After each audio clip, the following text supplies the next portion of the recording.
So, all right, you have a little bit of family history you want to share with us? Sure. My mother and father never had any children, and my brother is an only child. And even though I'm older than my brother, he was born before I was. So I just wanted to get that all squared away. I'm descended from a long line of farmers on my father's side and my mother's side. On my mother's side, my grandfather's ancestors go back to the early 1700s when they were Quakers in southern Germany. The Quakers in Europe at that time were settling in that area, and all of them had large farms. Now, in that era, in the 1700s, this gentleman named William Penn was establishing a Quaker area in southern Pennsylvania. And William Penn, you may know, is the founder, to which Pennsylvania is named for. And when those relatives were settling in that area, they were in the area of Gettysburg. And I've done the family genealogy, and they're all buried in those 100, 200 years in the Gettysburg area. Now, around 1800, Maryland was looking for some settlers in the Wakefield Valley area of Carroll County. That's between New Windsor and Westminster. And the family, or at least my grandfather's ancestry, went down to the Wakefield Valley to begin their farming and their farming operation. My grandfather's ancestry on my mother's side again, they had a very large farm there, and he also had a thrashing machine, and he had a Frick steam engine. And in the thrashing machine, it was also steam, so also a Frick. So in addition to having the thrashing operation and the dairy, he thrashed for all the farmers in Wakefield Valley. Now, as he got older, as so happens so often, he got tired of the business. It was getting too much for him. He had 4 daughters in addition to his wife, and they were all excellent cooks, and they were all excellent housekeepers and homemakers. There was an opportunity for him to buy a restaurant and a hotel on the National Pike, which was at Marriottsville Road and 144 today. And that was called the 16 Mile House.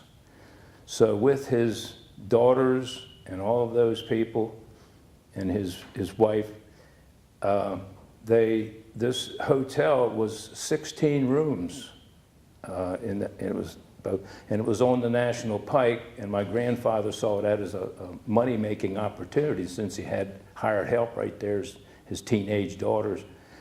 And so that ran quite successfully. And so when the 16 Mile House burned down in 1941, then he moved back to New Windsor to continue farming, and that's where they lived. But meanwhile, all the children had grown up and married local gentlemen, including my father's family. Three sisters married 2 brothers and a cousin on my family side. Now, on my father's side, they were from Bavaria, Germany, and they were farmers there. And the first one that came to America was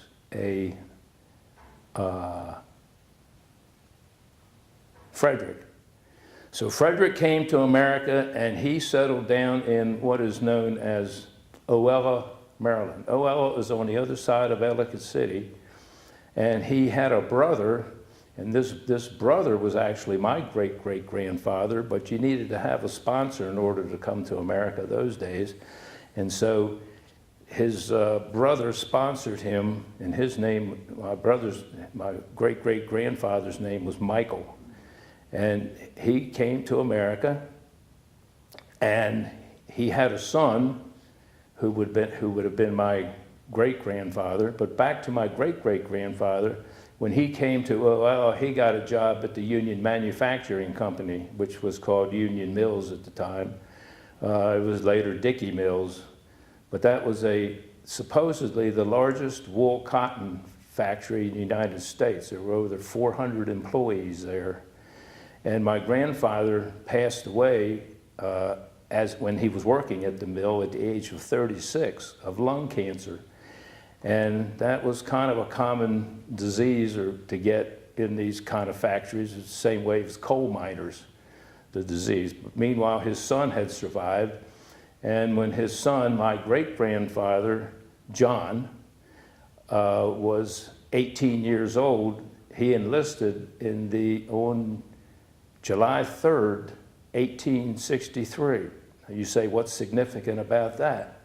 Well, that's when Lee was up in Gettysburg evading the North, and every able-bodied person in Maryland that possibly could enlisted to support the Union Army. So his orders say that he was a wagoner, and as a wagoner, he drove a wagon with teams of horses and what have you between Baltimore and Annapolis to support the Union Army. Now, after his 7 months was up, for a couple years, I don't know what he did, but in 1870, he married a girl from Catonsville, which was nearby to Oella. Her name was Justina, and she would have been my great-grandmother. Then, at that same time, my great-grandfather, John, would have been in his middle 20s. There was an advertisement that went out in the Howard County papers for a tenant farmer or a sharecropper for Burley Manor. Burley Manor is near Ellicott City on Centennial Road, Centennial Pike. It was called Road then. And it was a 1,000-acre farm. The only farm that was larger in Howard County than that was Reagan Manor, and that was 2,500 acres. And these properties actually adjoined each other. Now, the Hammonds who were at Burley Manor, going back even further, and the Carrolls at the Reagan Manor, they didn't get along, and they didn't get along ever since the Revolutionary War, when they were on different sides of the skirmish that was between the British and the Americans. They didn't see eye to eye, and apparently it went through generations of being that same thing.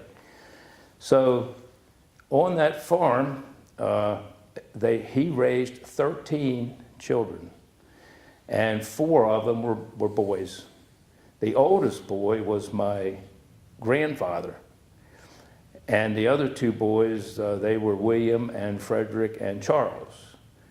And the 4 boys farmed that area of, they had wheat, they had the binders, they had corn, they had everything you could possibly think of farming a 1,000-acre farm for the Hammonds, because it was their place. And I don't know what the ratio of the sharecropping was. Normally it was 50-50, but I do know that the family did really, really well. And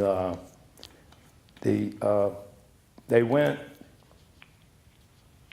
when the children went to, the 13 children, when they first started going to school, and that would have been around 1875 or so, Howard County changed their name to anglicize it from Boone, B-O-H-N, to Boone.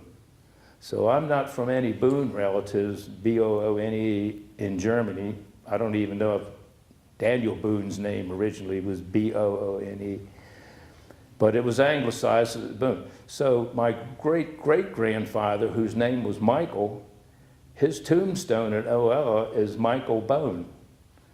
And you can go to see the tombstone today in that cemetery. That company, the Union Manufacturing Company, where he died, owned that cemetery. So the employees who lived there in that area, that was the company's, as opposed to a company store, it was a company cemetery. He had 13 children, and in 1902, my great-grandfather passed away of pneumonia. A common thing those days, many people passed away of pneumonia.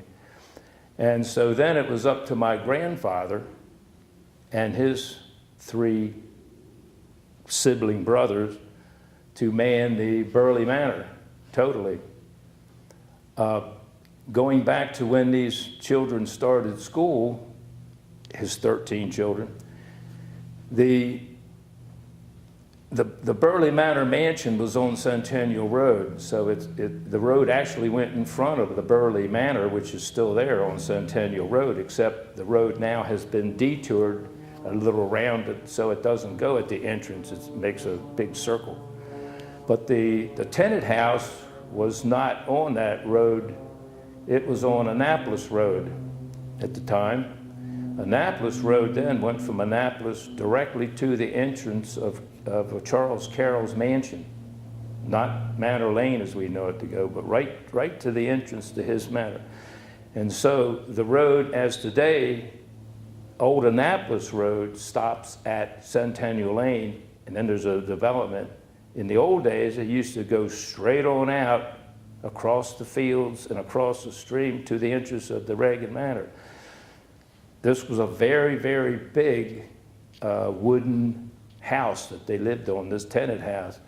So in order to get to school, they walked out Annapolis Road to Charles Carroll's entrance, made a right and went out Manor Lane. And right in front of them, when they got to the National Pike, there would have been this huge St. Charles College, which was just on the other side of the road. That college didn't burn down until 1911. So all those 13 children at that time would have seen that college right straight ahead. Now, you made a left turn and went down the hill to Folly Quarter Road. That was called Vineyard Road then. There was a 2-room schoolhouse, and it was called Mayfield School. And all the children went to that Mayfield School of that generation. That was my great-grandfather's generation. My dad was born at Burley Manor in 1908. They were still at Burley Manor. So now you can see that there were 2 generations, one following the other, who all lived in that big house at Burley Manor. And gradually some of the people in the previous generation had married off and gone and moved away and stuff. But the boys primarily still maintained running that farm. Now what did I skip anything? Anyway, in 1923, Mrs. Hammond, she was then the owner of Burley Manor, she ran into problems and issues with the Howard County government. They were not maintaining her road at Centennial Road, and she complained that she and her tenant farmer couldn't get their crops out because Centennial Road was in such bad condition. And she also claimed at the same time that she was the largest taxpayer in Howard County, and they weren't fixing that road, and she really got upset and irritated, and she just gave up and said, heck with this. And she gave up the farm. And so the people who owned the farm, they took their share of whatever it was, even some of the equipment, and they all went and established their own farms, mostly in Howard County. My Uncle William established his farm, this was 1923, where Boone's Lane is today. There's a road that's called Boone's Lane on Route 40 today, and that was the entrance to his farm. It wasn't built up like it is today, it's been leveled out, but that was his farm. Another brother had his farm on Marriottsville Road, where the Encore assisted living place is today, and that farm encompassed everything that was east of Route 70, which is now Route 70, but that was part of his farm, and also part of what is Turf Alley today, and that was a 150-acre farm in there. My Uncle Frederick, his farm was up in, he bought his farm up in Hampstead in Carroll County. My grandfather, the only boy that's left, bought his farm at Marriottsville Road and the National Pike, where I live today, on the front of it. And that was 87 acres. Now, down at the Burley Manor, they had done, it was mostly wheat barley, corn, that sort of thing. But my grandfather had this big vision of, since he was on the National Pike, that all the money could be made by having a truck farm. So immediately he built a great big house on the front of his property, which is still there today. It was almost in the same image of the house that was on Burley Manor, because that he liked that design and what that house was. And it was probably about that time that the electricity came through the National Pike. That house did have electricity, and it also had a pump that pumped the water into the house. It had bathrooms and stuff, and this was in the 1920s. Now that farm, when he bought it, also had, before he built that house, it had a tenant house about a quarter mile back off the road.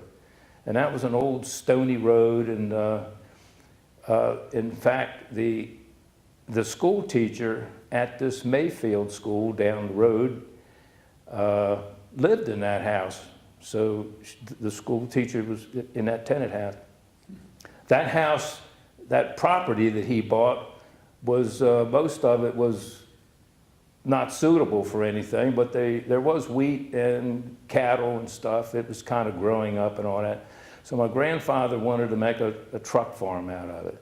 And the first thing he did after he built the house was to plant apple trees on one side of the farm, pear trees on the other, huge strawberry patches, huge rows of blackberries, raspberries, and strawberries.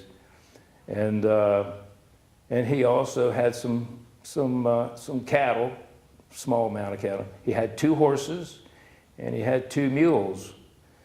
My father was born in 1908, so by the time they bought that house, he was probably, or moved to that farm, our farm, he was probably in his late teens. And so he always was attached to his father, and he wanted to farm just like his father did. And it was just him and my grandfather and grandmother who were operating this whole farm, in addition to my dad's younger brother, who was born the same year that the family left Burley Manor. And I have pictures of when he was a little baby, and the Burley Manor was still in the background, just a portion of the porch. But anyway, so when all that came about, my dad and my grandfather built a roadside stand, a rather substantial size, went out on the road, and they went into the truck farm business. And so they just, all year round, it was nothing but the vegetables. It was the carrots and the beets and the corn and the cabbage and the strawberries, blackberry, and all that, and the pumpkins and the corn and the rhubarb and the asparagus and all those neat things. And that just went on for like 15 years. And then my grandfather became quite old, and during the 1940s, my dad actually had 3 jobs. During the war, before the war, he had a truck, and he was hauling for farmers equipment from southern Pennsylvania down to Maryland. He was also hauling coal from Bluefield, West Virginia, to the Baltimore docks, or piers, and he would comment that he would go down to the piers when the banana boats had just came in, and they had bananas all over the place, but some of the bananas couldn't be sold for resale because they weren't suitable, and he could buy them for 2 cents a dozen, and he ate so many bananas that he never liked bananas the rest of his life. That's the way that went. So anyway, during the war, he was older then, 1908 to 42, whatever that is. He had a wife and 2 children, and they were looking for workers in factories. And the B&O Railroad at that time, by federal regulation, had to have air brakes on their trains. And those air brakes were supplied and manufactured by Westinghouse. And the Westinghouse had a huge, probably 4 blocks long factory on Wilkins Avenue in Baltimore. We're halfway there.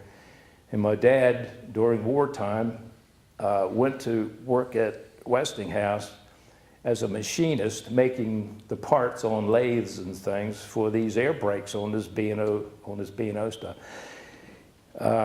He wasn't going to work in his 37 Terraplane by himself because gas was being rationed, and so he went with two other gentlemen. They kind of shifted. There was a Mr. Grimes and there was a Mr. Pipes and himself, and they would change off and supplying stuff. Even my dad, when he went up to the farm to work, because we weren't living at the farm at that time. My dad, when he got married in the mid-30s, built his own home about a mile down the road. And that was a fairly modern home. It had electricity, and it had a coal-burning stove in the basement and two trunks on it, and heat came out of registers.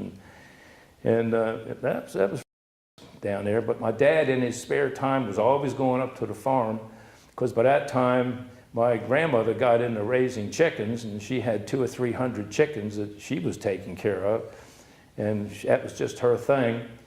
And so when my dad wasn't working at Westinghouse after the war, he went back full-time working at the farm, and somewhere along the line he gave up the truck. And my grandfather became ill of cancer around 1947, so then it became the responsibility of my dad to take care of the farm. And so when he was in the hospital, my dad made a contract to buy the farm, and so to help support the medical bills that he had, for one thing. And so my dad bought the farm, and lo and behold, he insisted on moving up to the farm with my brother and I. And my mother was very, very upset. If there was such a thing as a divorce those days, she would have gotten a divorce. She insisted. She'd had it with farms, you know, with her dad up in New Windsor and what have you. And but anyway, as things go, she had to go to the farm. We all did. Now that tenant house back there, well, I missed the part. Back in 1938, my grandfather sold that big mansion house at the front where Millie Coronas, you know, kind of lives today with the 4 acres. He sold that and moved back to the tenant house because he never had electricity or running water at Burley Manor, so it didn't make any difference to him that he didn't have it in this new tenant house. It's not a new one, which was a quarter mile back off the road. And of course, that was another thing that really upset my mother, because why we got such a nice home here and 2 nice boys, why are we going up to that farm that has no electricity, no running water, and all that work that we're going to be doing on this truck farm that the roadside stand is still there and is still a working farm, and we're still doing this produce. So now it was up to my dad and my family and my brothers, 2 brothers and my mother, to run this farm. My grandmother had moved to Ellicott City and bought a little home right there at the corner of Rogers Avenue and Frederick Road. The house is falling down now, but she worked at both the old log cabin inn on Route 40, on the National Pike, which was opposite the library, as you know it today. There used to be a log cabin inn. It was a restaurant and a hotel. Then when Route 40 went through, they built an exact same hotel over on Route 40, just behind it. And that building is still there, but the log cabin on National Pike is not there any longer. And then she went to work for the Greeks in Ellicott City, the Dimitris, and well, there wasn't Dimitris then, but the Coronases, and so her life was there. Meanwhile, we sold these vegetables on the stand, and the tomatoes and the corn and all the vegetables, and it did really well. I remember one weekend with candlelight, you know, a kerosene lamp. It was light in the kitchen. My grandmother was there before my dad took her back to Ellicott City. And in 1 week, we had grossed $500. Can you imagine that? For the sugar, corn, and tomatoes. I mean, corn was 60 cents a dozen, eggs were 60 cents a dozen, and corn was 60 cents a dozen. I mean, it did really well.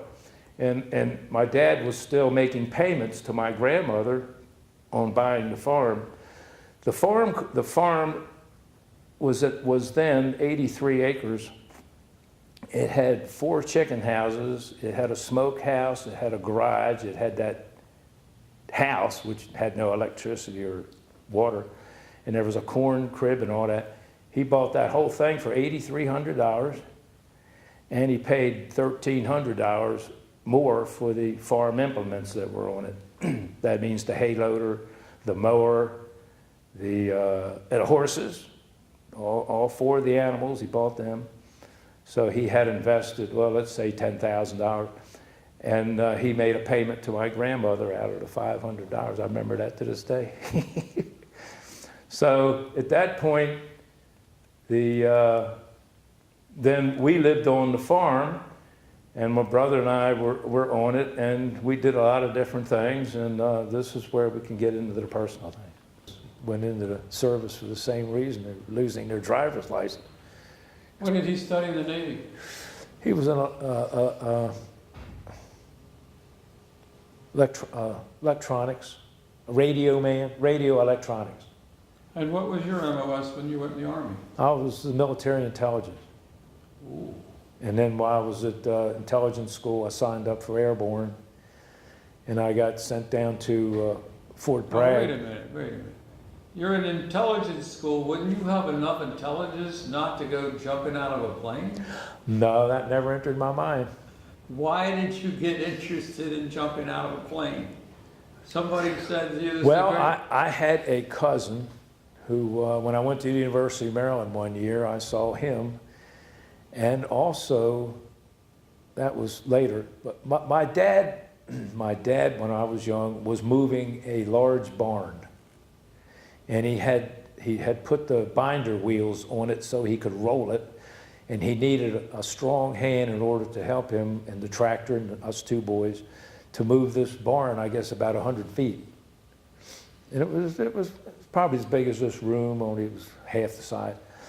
And my cousin Joe came, and he had just gotten out of the Army, and he was airborne. And he used to talk about these, we were inquisitive, what'd you do? Went up there, parachuted down here. And it just seemed so remote from anything that we'd ever heard of.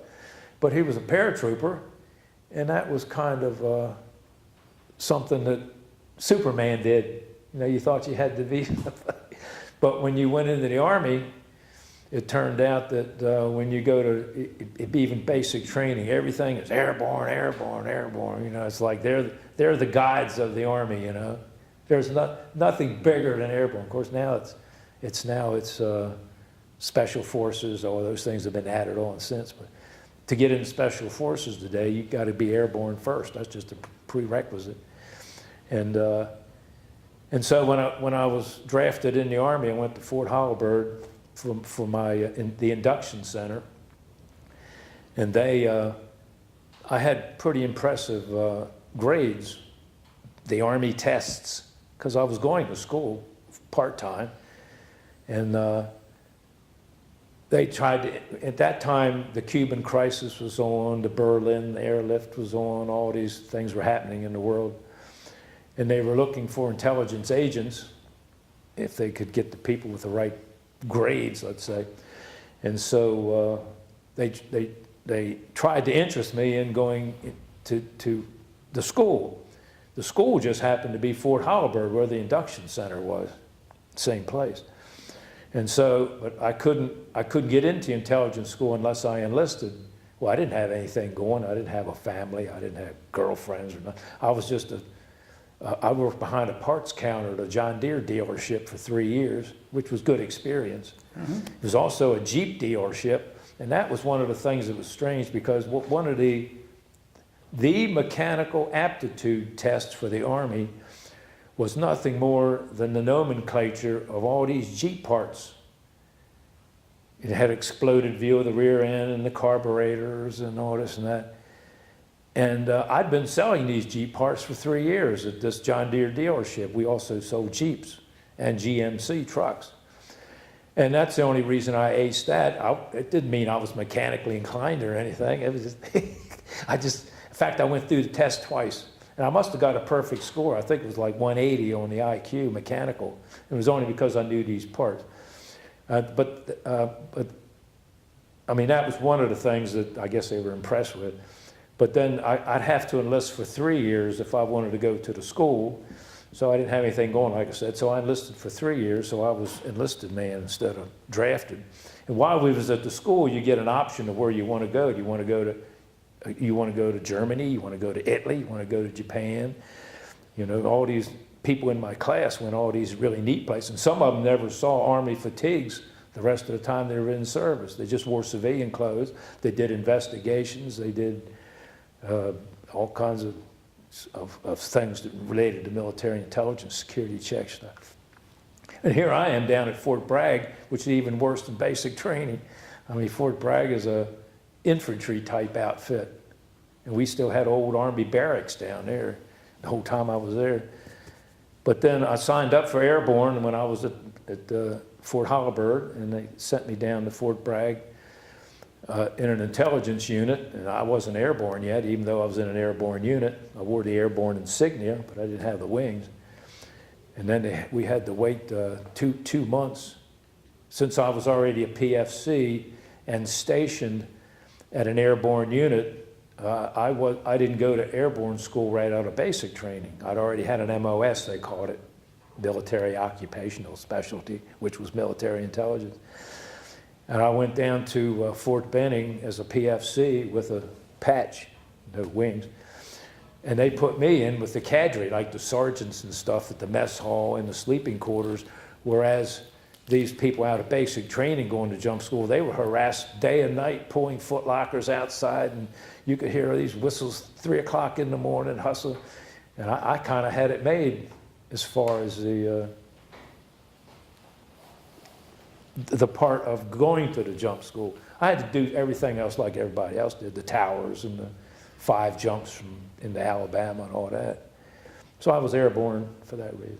And then I was in airborne. I was at the school. I mean, I was going in this airborne unit. Had to jump every 3 months. You don't have to jump every day. You just jump every 3 months.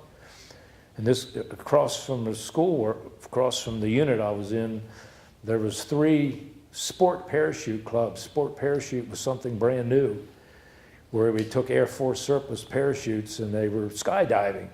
Skydiving was new. It was this guy, Jacques Estelle, went to Russia and France to figure out what they were doing, all this free fall stuff, which you didn't do in the Army.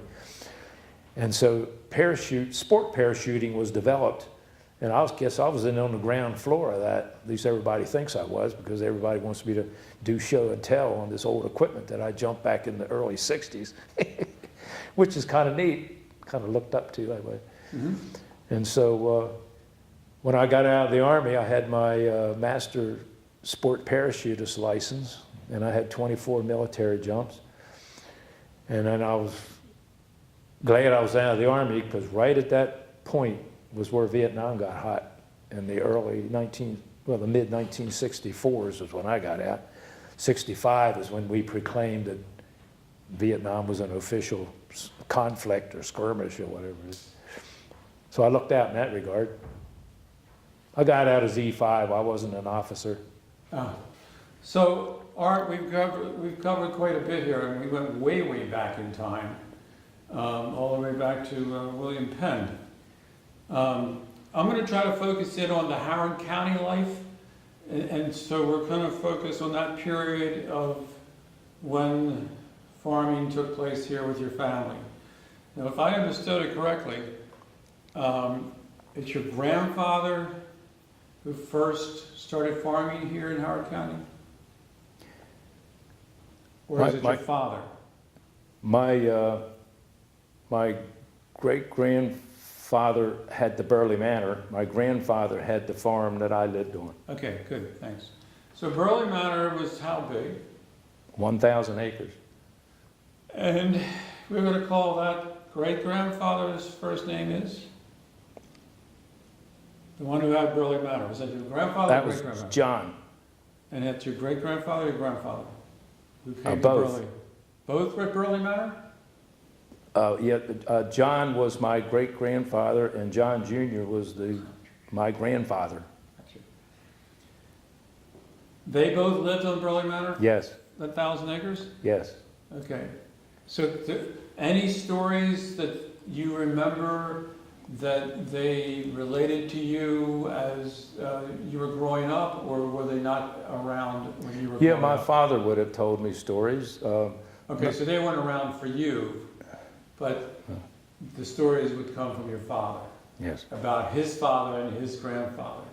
Can you relate some of those stories at that time about their farming style of life? The farming aspect, they lived in the house on Annapolis Road, and they had the equipment and the to run a 1,000-acre farm. That means the dump break, which is outside here, and the plows, and is that what you mean? Yeah. But wait, first, without confusing us, we now know of two people, a father and a son, right? And 1,000 acres. So I have a funny feeling that we're a little more involved in running that farm than just those two people, correct? Yes, my great-grandfather had 13 children, and they lived on that farm and operated it until 1902, and that's when he passed away. And then it was up to my grandfather to operate the farm with his 4 brothers. Coincidentally, my great-grandfather had 4 boys in that family, or 4 siblings, but men, and my grandfather had 4 in his family, boys. So the Johns, John Jr., were doing what on that Burley Manor 1,000 acres? What were they creating out of that? I don't remember specifically, other than they had crops. The wheat grain was taken to the Patapsco flouring mill in Ellicott City. Later, that was called the Donut in my time, and it's a building that's Wilkin Rogers' location today. They also had to get crops into Baltimore, and that was mostly sugar corn and field corn. Also, back in my great-grandfather's time, there were still horses that were maintained in Baltimore City, and those horses had to have oats, and they had to have straw. So when the straw was baled, and those days it wasn't an automatic baler, it was a vertical thing that you jammed straw down into and compressed it to make the bales. They were taken to Baltimore City because of all the horses that were still in the Baltimore City. For example, the police department, the Arabs used horses, and they all needed straw, and they all needed oats, and they all came from the farms out in Howard County mostly, and Burley Manor furnished most of that. And where did the Burley Manor name come from, do you know? no, I don't. Okay. Also, when my dad was small, some little incidental stories, they would play checkers out in the barn. My dad was pretty sharp on checkers, and my grandfather was too. And this would have been the 1918 or something. And they would play on a bushel basket in the barn by a lantern, because they didn't have electric lights, obviously. And my grandfather, when he would lose, or at least one time, he had a temper, and he took his fist and he smashed the checkerboard down into the bushel basket and broke the basket into the thing, because he lost. And another time my dad told me about when his sister was going to school, still living at Burley Manor, and was young, and they would go to that Mayfield school. It was about over a mile from the Burley Manor house, out Manor Lane down to Mayfield school. She was the favorite of the family, and she had a pony, which nobody else had, and she would ride this pony to school. And when she got to school, she would turn the pony around and give it a slap, and it would run all the way back home. And I always thought that's kind of neat. Absolutely. Did the John and the Johns relate to your dad more stories about their life, before your? Do you know other stories from the two Johns? Well, my great-grandfather passed away in 1902, so I didn't know him at all. No, but, Yeah, but your dad did, right? Did yeah, not? but he didn't relate anything. Okay, and then, so then, now let's talk about your dad's dad, Yeah, my grandfather. right? He, like I said, ran the farm because he was the older of the four men in the family.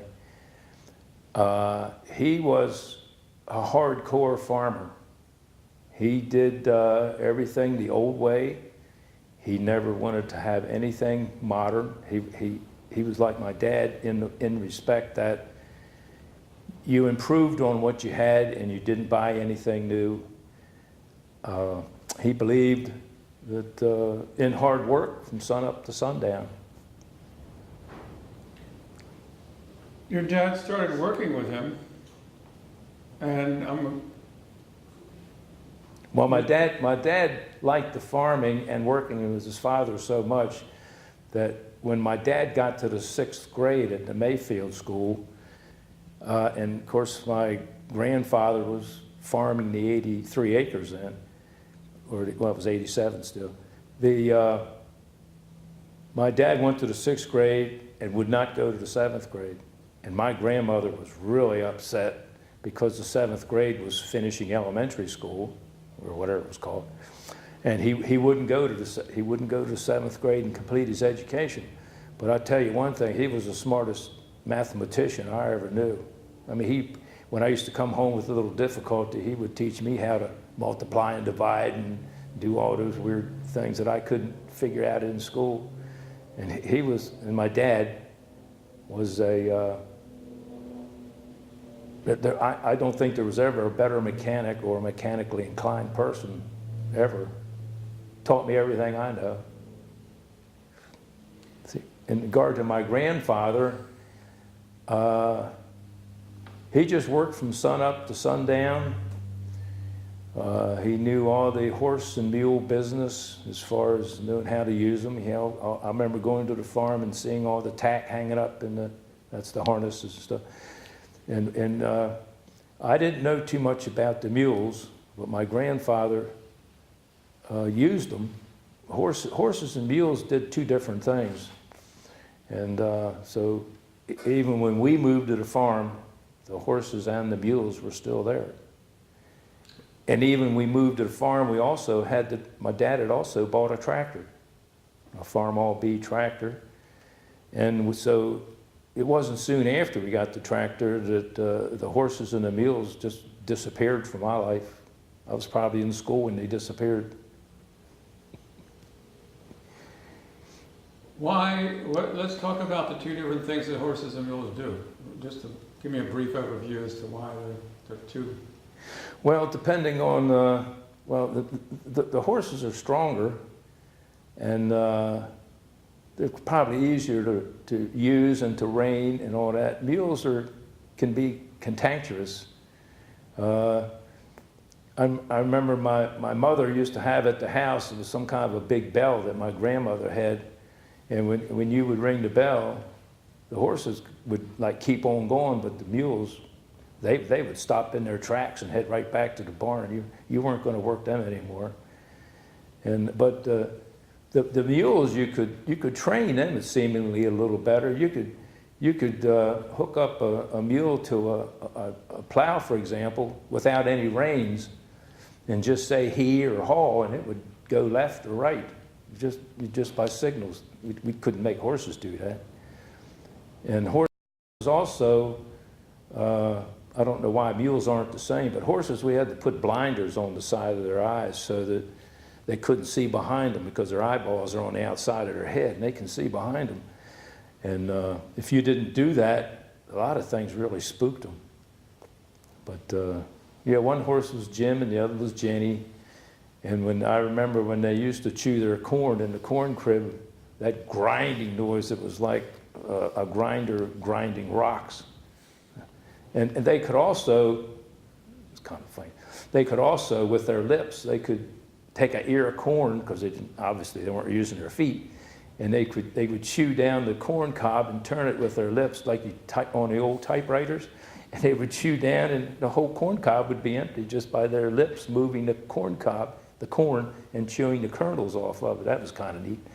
And then we also had a really big bin of oats, really old bin. Of course, it was probably came from Burley Manor, and it had oats and which was mixed with molasses for the horses and the mules, and we got those things from a mill in Ellicott City called Continental Mill, and it was opposite the donut or the Patapsco flouring mill, but it didn't do personal family type cornmeals and wheat flour and stuff. It did animal feed. Did animal feed for rabbits, for horses, cows, and you could buy.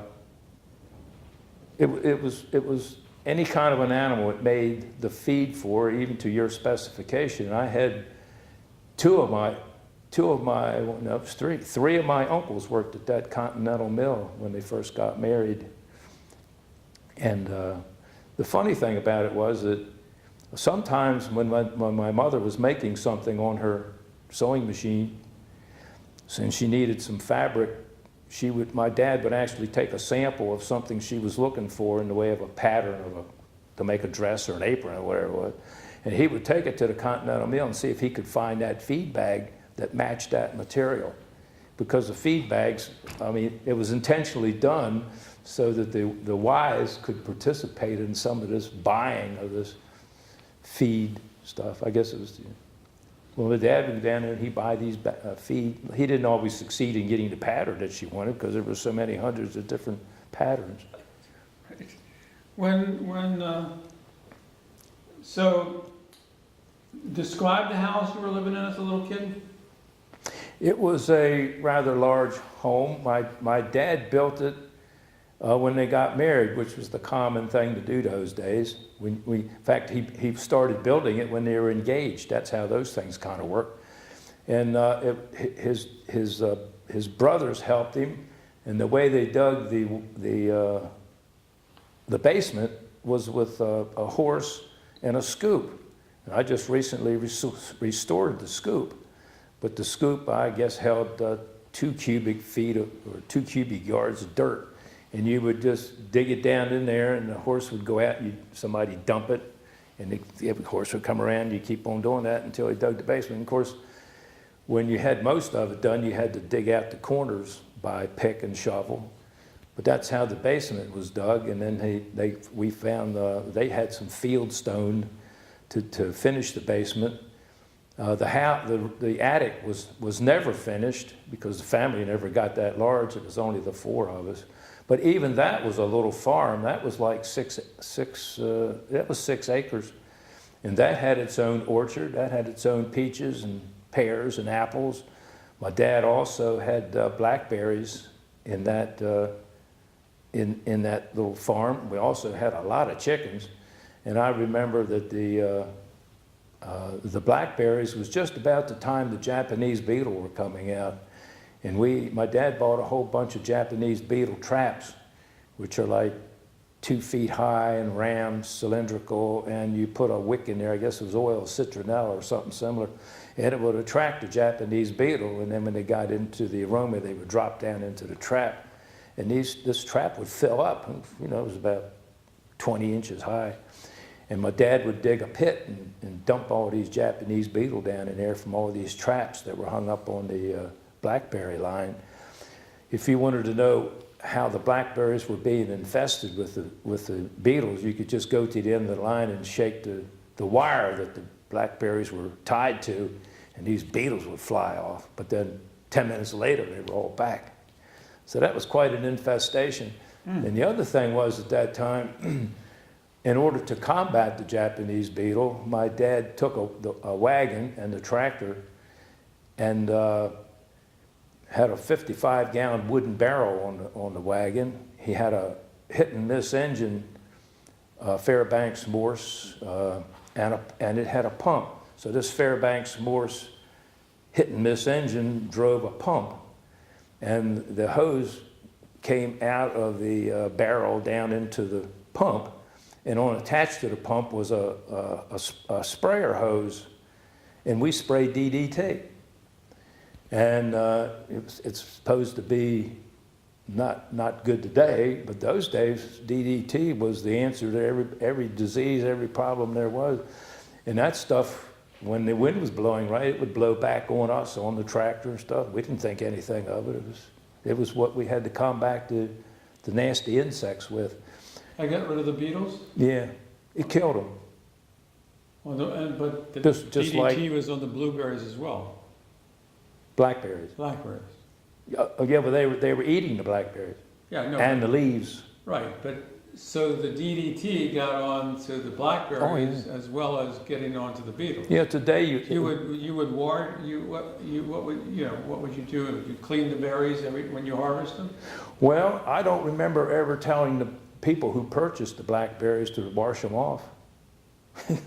I'm just intrigued. And it got on our clothes and on our hair and everything else, and we just washed it off. That was used for years? Pardon? Used for years on the farm, DDT? Was used for years on the farm? For DDT. Years? Well, it was used whenever the beetle infestation was here. So that was typical of... That was like every 7 years you had these Japanese beetle again. I got you. So let's talk about some of the earliest chores you remember doing on the farm. The earliest I can remember, very little, because my brother and I were about the same age. We were 18 months apart. Is going up to the corn house. It was not a corn crib, it was a house. It was on concrete pillars about 4 feet off the ground. Supposedly it was to keep the snakes and the mice from getting in, or the rats. But you walked up into the corn house, and it was the whole half of the corn. It was corn, field corn, and inside there was corn grinders, and there was corn shellers, and we had 2 shellers. One was a single hole sheller, and one was a double hole one. And my brother and I would be going before we went to school. We would be shelling the corn by putting them down these holes, and it took 2 of us to turn the handle on that thing. And then we'd shell it, and then we'd grind it, and then take it down in a bucket and put it in the chicken feeder. They were long things that the chickens ate out of. And it was, well, if you've ever fed chickens, it's like trying to feed 3 or 4 cats at the same time. They all jumping in on it before you can get it into the chicken feeders. But we got about, at least 100 chickens every spring. Sometimes we got them from E.T. Clark in Ellicott City, which is now an antique store. And sometimes we got them from Ohio because they were cheaper. And they came in by the B&O Railroad down at the depot. And we'd go down there and pick them up. We called them peepees, like everybody else did, I guess. And, they were really cute. And every spring we got about 100 new ones. Well, that was one of the first chores. And the other things we had to do, especially when in the summertime, we were out gathering all the produce to sell out on the roadside stand. And there was no break in that. In the midsummer, we were selling 7 days a week. Somebody was out at the roadside stand while my mother and dad and one of us boys was back harvesting the crops to take out to the roadside stand. Because we had the farm all tractor and we had 2 wagons. And for example, the tomatoes, when you picked them, and we had probably 200 or 300 plants up on a hillside, we would pick anything that was turning yellowish and anything riper than that, and we would take them down under the oak tree and wipe every one of them off and sort them. We put the half-ripe ones here and the real ripe ones for canning over on this side in the baskets, and we put the ones that were just turning. And whatever the customer wanted out at the roadside stand, that's what they got. Corn was the same way. Usually Dad would go down to the sugar corn field early in the morning with my brother and I, we'd each had burlap bags, and he would feel each ear of corn to see if it was full, because if it wasn't, he wasn't going to pull it. And if it was full, he would pull it and throw it right in the bag, pull the next one, throw it in the bag, pull it until the bag got heavier than my brother or I could handle it. And then we would take it back to the wagon and dump it, and then the other boy would be with the burlap bag filling it up. And picking blackberries, and then my mother would do most of the small stuff like cabbage and the parsley and the carrots and the beets and all that. We also had every spring, my grandfather had planted a 300-foot long row of lilacs, and these things in my time were maybe 12 feet high. 12 feet? Well, at least, yeah, about 12 feet high. And we would cut those things and put them in bunches and put them in the car and go down to Baltimore and Lexington, right outside of Lexington Market. And for one whole day, we would sell these lilacs. Of course, the lilacs smell really well. Mm-hmm. And that was kind of a big thing. And the other thing we used to do, try to make once a summer, is to go down on Pratt Street in Baltimore and get on the steamboat, which went over to cross the bay, wasn't any bridge yet, it went from Pratt Street over to Tolchester, which was a park, or up to Betterton, which was another place. We never went up there. But Tolchester was a beach, and it was also an amusement park. It had a merry-go-round, roller coaster, pavilions, shooting galleries. It was a nice day over there, and of course in the evening we'd come back on the steamboat and back into Pratt Street. And we didn't, on those excursions, we drove the car downtown. We had a 1937 Terraplane. That was a car. That was the name of the car. It was like a Hudson. In fact, it was made by Hudson. And it was the cheaper version of the Hudson, more economical. It was a powerful machine. Huh? And but when in Christmas time, one of us boys would go with my mother downtown to go shopping, Christmas shopping. Now, we didn't know what we were going downtown for. We had already told my mother what we wanted for Christmas, but we didn't know we were going down there for that purpose. So my dad would take us down to Ellicott City to get on the number 9 streetcar.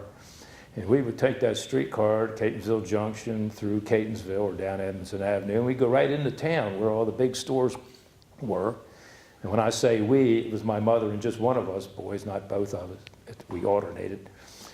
And whenever my mother saw something that she was going to buy, like something that we wanted, she would ask us to stand outside at Hutzler's or Hoschel's or Stewart's or whatever store it was, and look at the Santa Claus and the little train going around, and she would go in and buy whatever it was. I don't think parents would do that today, but I was standing right out on the street with everybody else watching Santa Claus in the window. And then, of course, my brother and I alternated. And then we had to go back home, and went by the same way on that streetcar down through that Ellicott City ravine, I called it, where the streetcar was. I think they just let it go freewheeling down that valley down to the Tapsco River. That was a very steep ravine, and it was very scary. It was scary as any roller coaster ride you ever get on. The thing was shaking, and all the little hand things overhead were bouncing back and forth, and people were holding their breath and holding their seat, but they just let the thing run full blast. Your dad was still farming then? Yeah. Okay. So we just took a day off to do these things. Of course, at winter time, there wasn't that much to do. And that was one thing about having the truck farm, was all the work was in the summertime, and it wasn't that much in the wintertime. So what was going on in the wintertime to create income? We did it all in the summertime. And just saved to go through the winter. Yeah, it really prospered. That was a really good business. My grandfather was very smart to start that.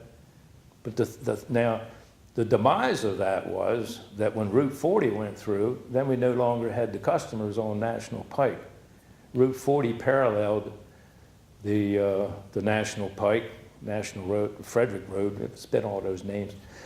And the intent of Route 40 was to bypass Irvington, Catonsville, Ellicott City.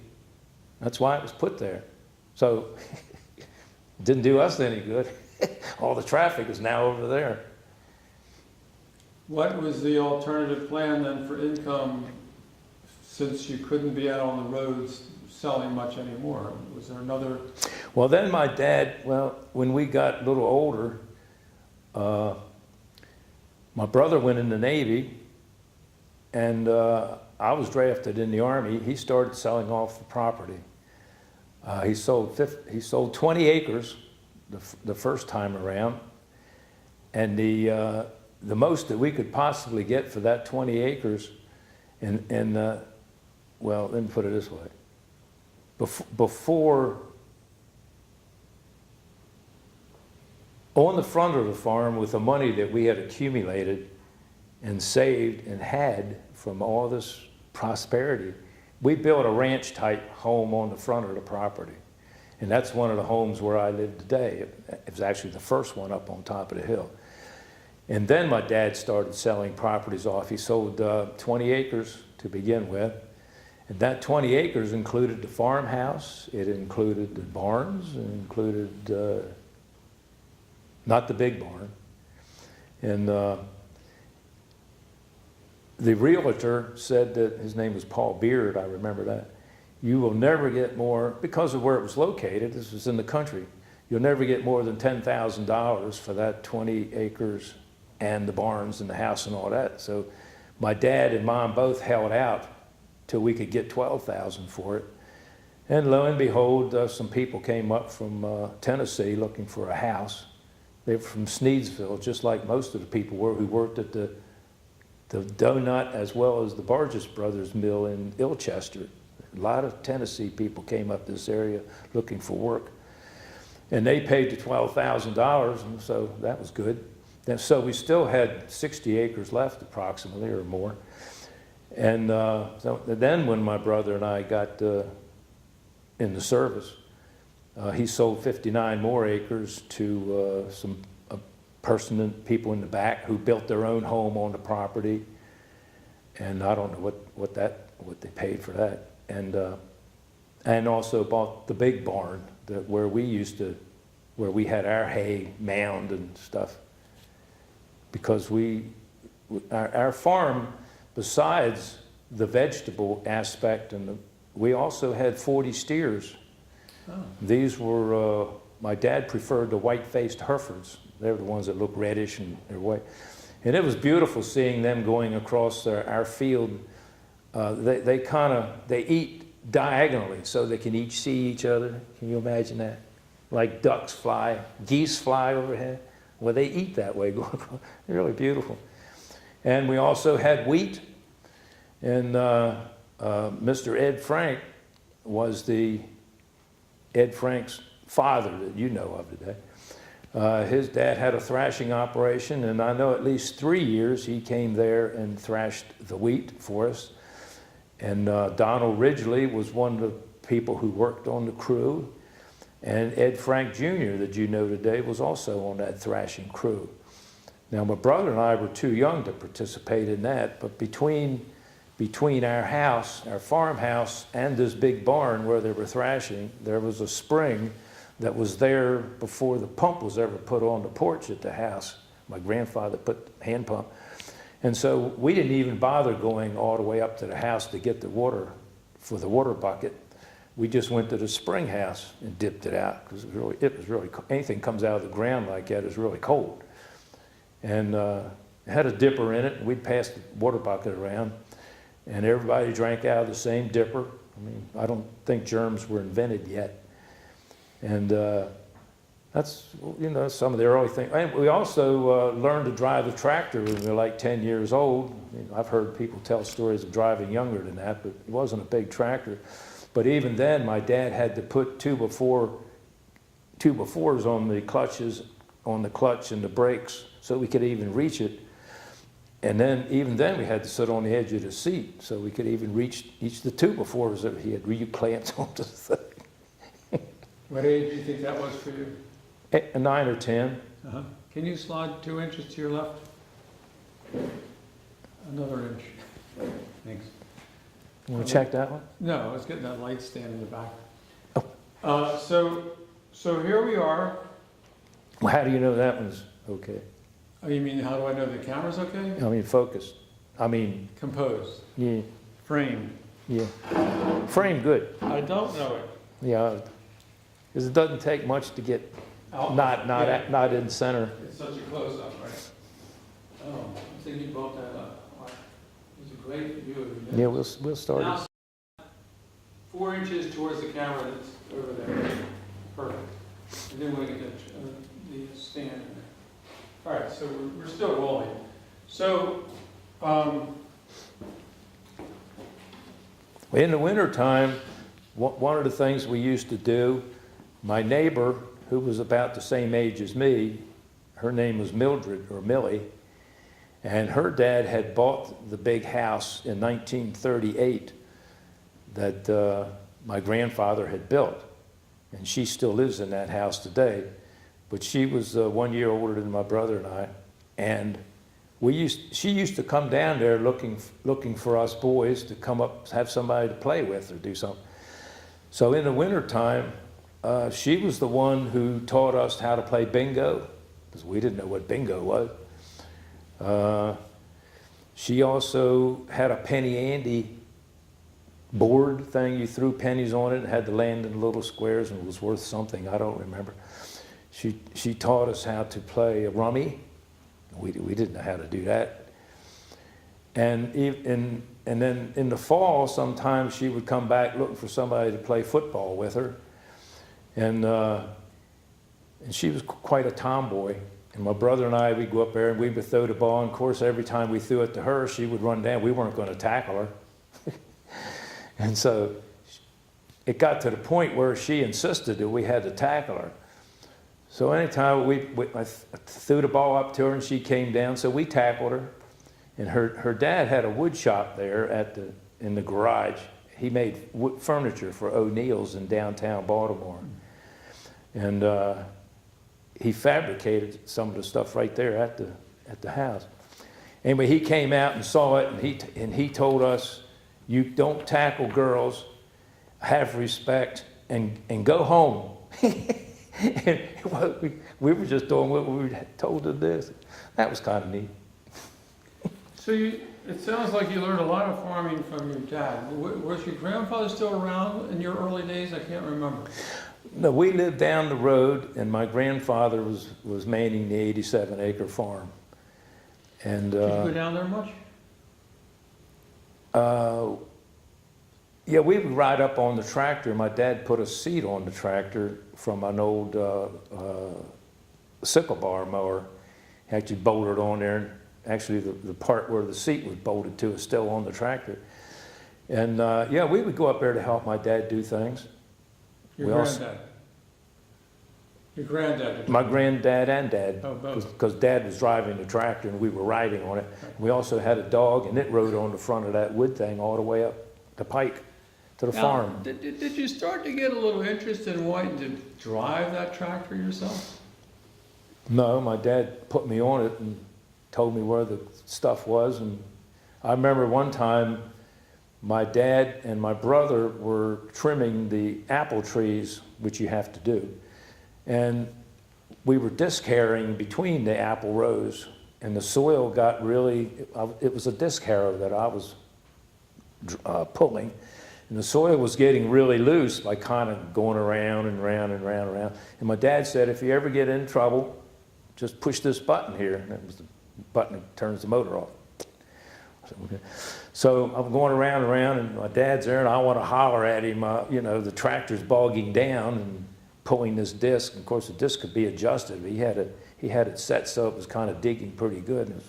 And as the soil got thinner and thinner and deeper, it was bogging the tractor down even. So I was coming to the end to make a turn, and the tractor, because of the soil was so loose now, the tractor didn't want to turn. And it was heading right for a row of blackberries, which was I guess well, it was a fence post, but a heavy one. And it was in the lights on the tractor out front, and the grill was heading right for the blackberries because the tractor wouldn't turn. It was just sliding. And all of a sudden, about 2 feet before I hit it, I remembered the button. And I pushed that button down. And I went, oh boy, I'm in trouble now, you know. Because the disc harrow doesn't back up. I mean, it's in the stuff. I don't know how we ever got out of that mess. But my dad and my brother, I was looking back there, and they knew the tractor wasn't running anymore. And I sat on that tractor, I guess, for half an hour till my dad came up with my brother and stopped pruning. I mean, they just let me sit there. I mean, they were doing their business, and I screwed up my business. Did you have a chance to combine your education time with your farm time? I haven't talked to you about where you were going to school. When we lived down the road, we went to St. Paul's Catholic School in Ellicott City. And I went there for 4 years. My brother went there for three years. And then when we moved up to the farm, the district between the Catholic schools was where the Reagan Manor entrance is, the Manor Lane. So anything east of Manor Lane was St. Paul's School in Ellicott City. That's where the bus took you. And anything west of Manor Lane was St. Louis School in Clarksville, the Catholic school. And so we went, it was such a sharp contrast between St. Louis School and in Clarksville and St. Paul's in Ellicott City, because the people in Ellicott City, they were rather refined and nice people, you know, they're kind of city people. But when we got to St. Louis and Clarksville, it was a total difference. Clarksville wasn't then what it is now. There was only like 3 houses in the whole place, and there was a pig farm to the east, and there was an old Howard County, I think originally it was a high school, but then it was converted to a fire station halfway to Shepherd Lane. But everybody there was farm people. They were all country.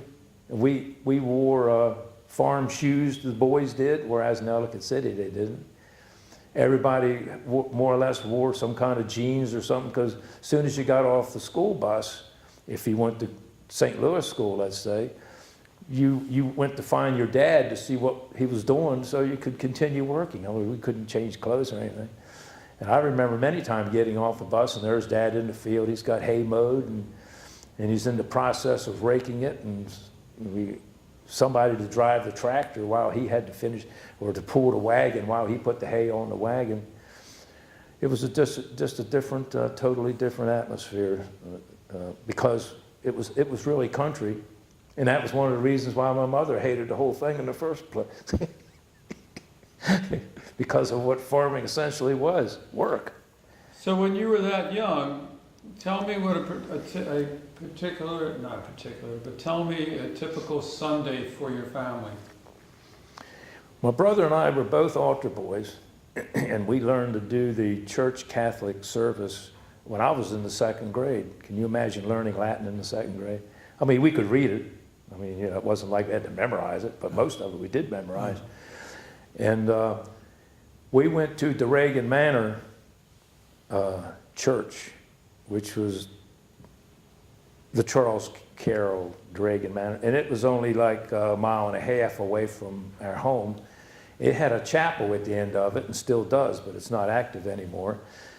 And but when we were on a Sunday in the summer, before we ever went to church, we would be back in the fields pulling corn, like I was the sugar corn for the roadside stand.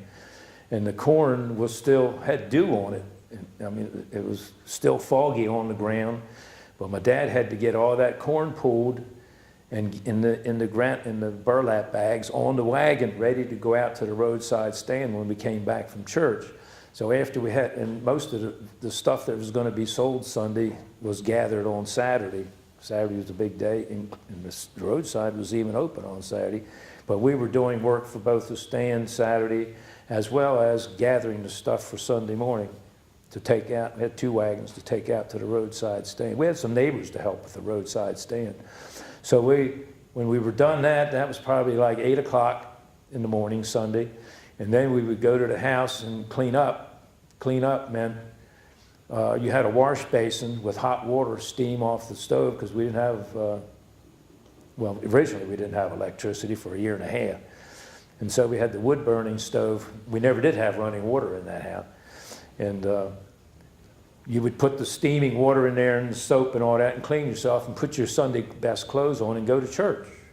And we were altar boys, and so we served the Mass.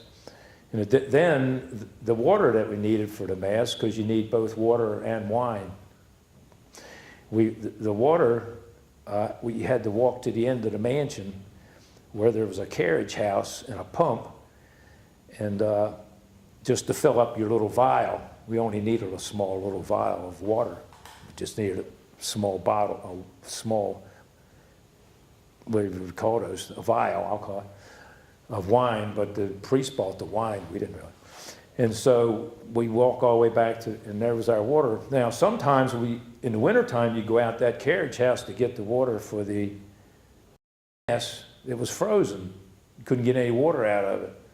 And we needed the water. So being as little as we were, timid little farm boys, you know, innocent little kids, we'd have to knock on the door of the mansion in the back of it, and one of the maids, they were all black maids, would come in their regalia. No, they were housemaids. I mean, they were from old days. We'd kind of say, we need a little vial of water, you know. And then they'd go give us some water, and then we'd go down to the Mass, and we were all set. And then we'd go back home. First thing you did was get those clothes off, your Sunday best off. And everybody had suits those days. I mean, your Sunday best. And get on those work clothes and get out there and get out on that roadside stand and put all those baskets of fruits and tomatoes and stuff and get the stuff up on the stand. And for our cash register, we had a cigar box. And I still have the cigar box in the basement. And back to Sunday again, we would sell out on that roadside stand all Sunday, and it was just rush, rush, rush, rush all day long. You had to go back and get some more corn, you had to go back and get some more tomatoes, and it was whoever was available to do it. But there were 2 ladies in the neighborhood, and Millie was one of them, Mildred, and the lady across the street from her who did come down to the roadside stand and help. Because when somebody bought a half a bushel of tomatoes, you put them in a bag and you save the baskets and what have you. And we paid them a little bit of money. And during the week when we were out on the roadside stand, my dad would always tell us, because sometimes it was just my brother out there, and he's, 12 years old, out there selling things.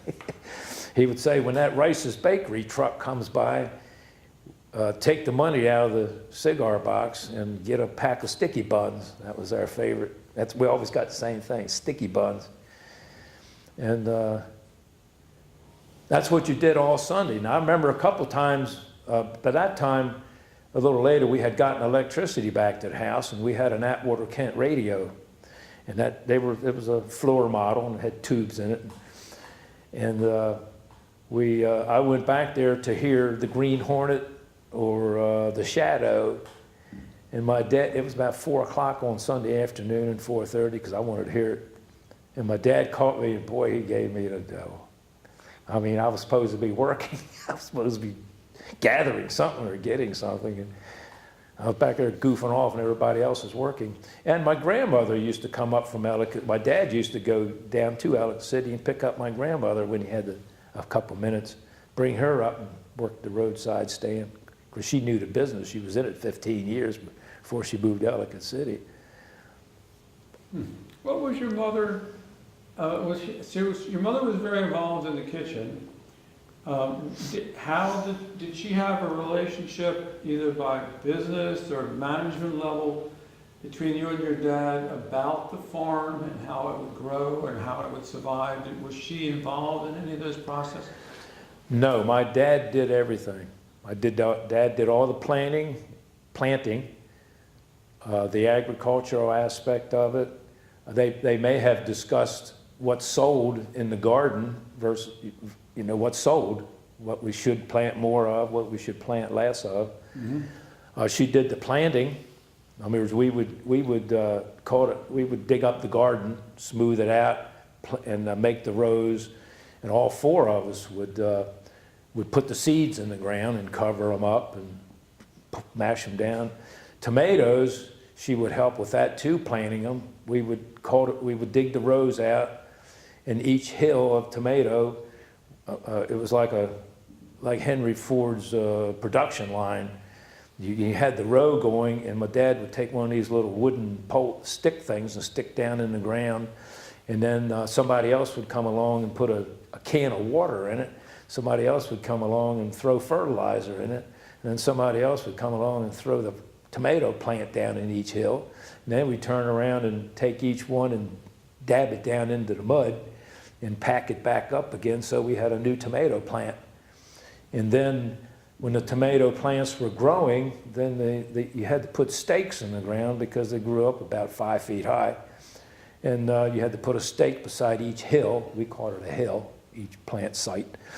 And if the rain didn't come very frequently, then we had a couple 55-gallon wooden barrels that was on the wagon. We'd go down to the stream and fill those barrels up, and then take buckets and cans of water and pour on each tomato plant until we finally got rain. But all day Sunday, we would be selling produce out at that stand till it got dark. And by that time we had electricity, but before we didn't. I was there a year and a half before we had electricity. Oh, you were? Yeah. At what age? Well, it would have been 1949, 10. You were 10. Yeah. So what did you do before electricity? Well, the house never had electricity, never had running water. You got up, you went to bed when the sun went down, and you got up when the sun came up. At least my dad did. We could maybe stay in an hour later because we were going to school, because we got up and did our chores. And then, I missed the line of questioning. We're talking about what it was like for you for that year and a half. Okay. When you were around 10 and electricity, you still didn't get electricity. Right. Well, the house was pretty much as my grandmother and grandfather had. It had a wood-burning stove in the kitchen. It was a small one, and it was always stocked with wood. And when a tree fell down during a storm, or it naturally fell down, or my dad would constantly be looking for a tree that had fallen down, we would cut it up. And we had it was two boys, of course, so we weren't weaklings. We had a cross-cut saw, and we would saw it in the length that we needed to get on the wagon, and then take it up to the garage where we had a buzz saw, it was called.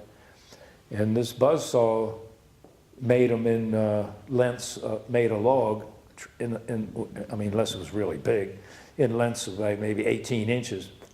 And this worked by the tractor pulling a belt on the saw, and the carriage that you put the limb on, or the tree on, was movable. You put the thing on, and you pushed it up into the saw blade. Hopefully you didn't cut off your finger, which was a common thing.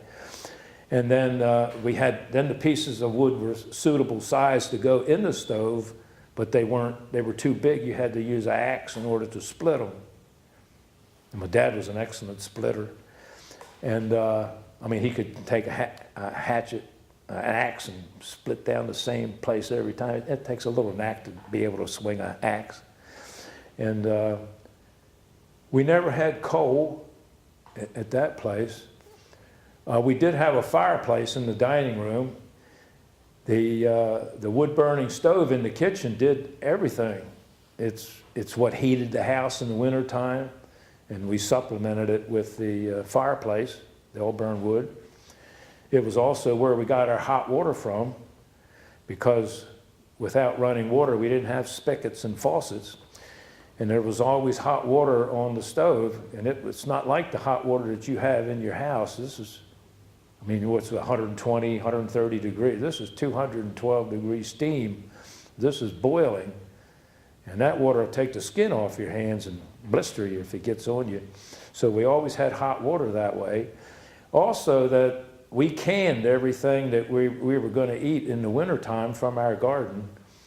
And we preserved it. And it was all done in jars. And my mother did all that. My grandmother would help. And we canned hundreds and hundreds of jars of everything.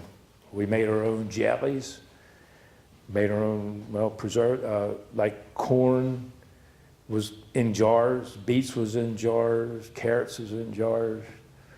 And it was all stored in the cellar. The cellar was a dirt room underneath of the house. And had shelving down there, and it was always cool. And we had a big crock down there that we kept cabbage heads in. As long as it was kept dark, it did quite a while. We'd also keep some apples down there. And we'd have to go through once in a while because the old adage of about a rotten apple spoils a whole bunch or something is true. Get one apple in there and you're going to ruin it. So we had to keep watching that sort of thing. And that's how, and that's one thing the stove did, was to preserve what you were going to eat in the wintertime, because there wasn't any supermarkets around except the early 50s, or one came down to across the Patapsco River opposite the mill. It was an Acme store. And I remember only going there one time. I think my dad went there. He was just inquisitive more than anything else, but that was really a shocker. Went into the service for the same reason, they're losing their driver's license. When did he study in the Navy? He was an electronics, a radio man, radio electronics. And what was your MOS when you went in the Army? I was the military intelligence. Ooh. And then while I was at intelligence school, I signed up for airborne, and I got sent down to Fort Bragg. Oh, wait a minute. You're in intelligence school. Wouldn't you have enough intelligence not to go jumping out of a plane? No, that never entered my mind. Why did you get interested in jumping out of a plane? Somebody said to you this. Well, I had a cousin who, when I went to the University of Maryland one year, I saw him. And also, that was later, but my dad, when I was young, was moving a large barn. And he had put the binder wheels on it so he could roll it. And he needed a strong hand in order to help him and the tractor and us two boys to move this barn, I guess, about 100 feet. And it was probably as big as this room, only it was half the size.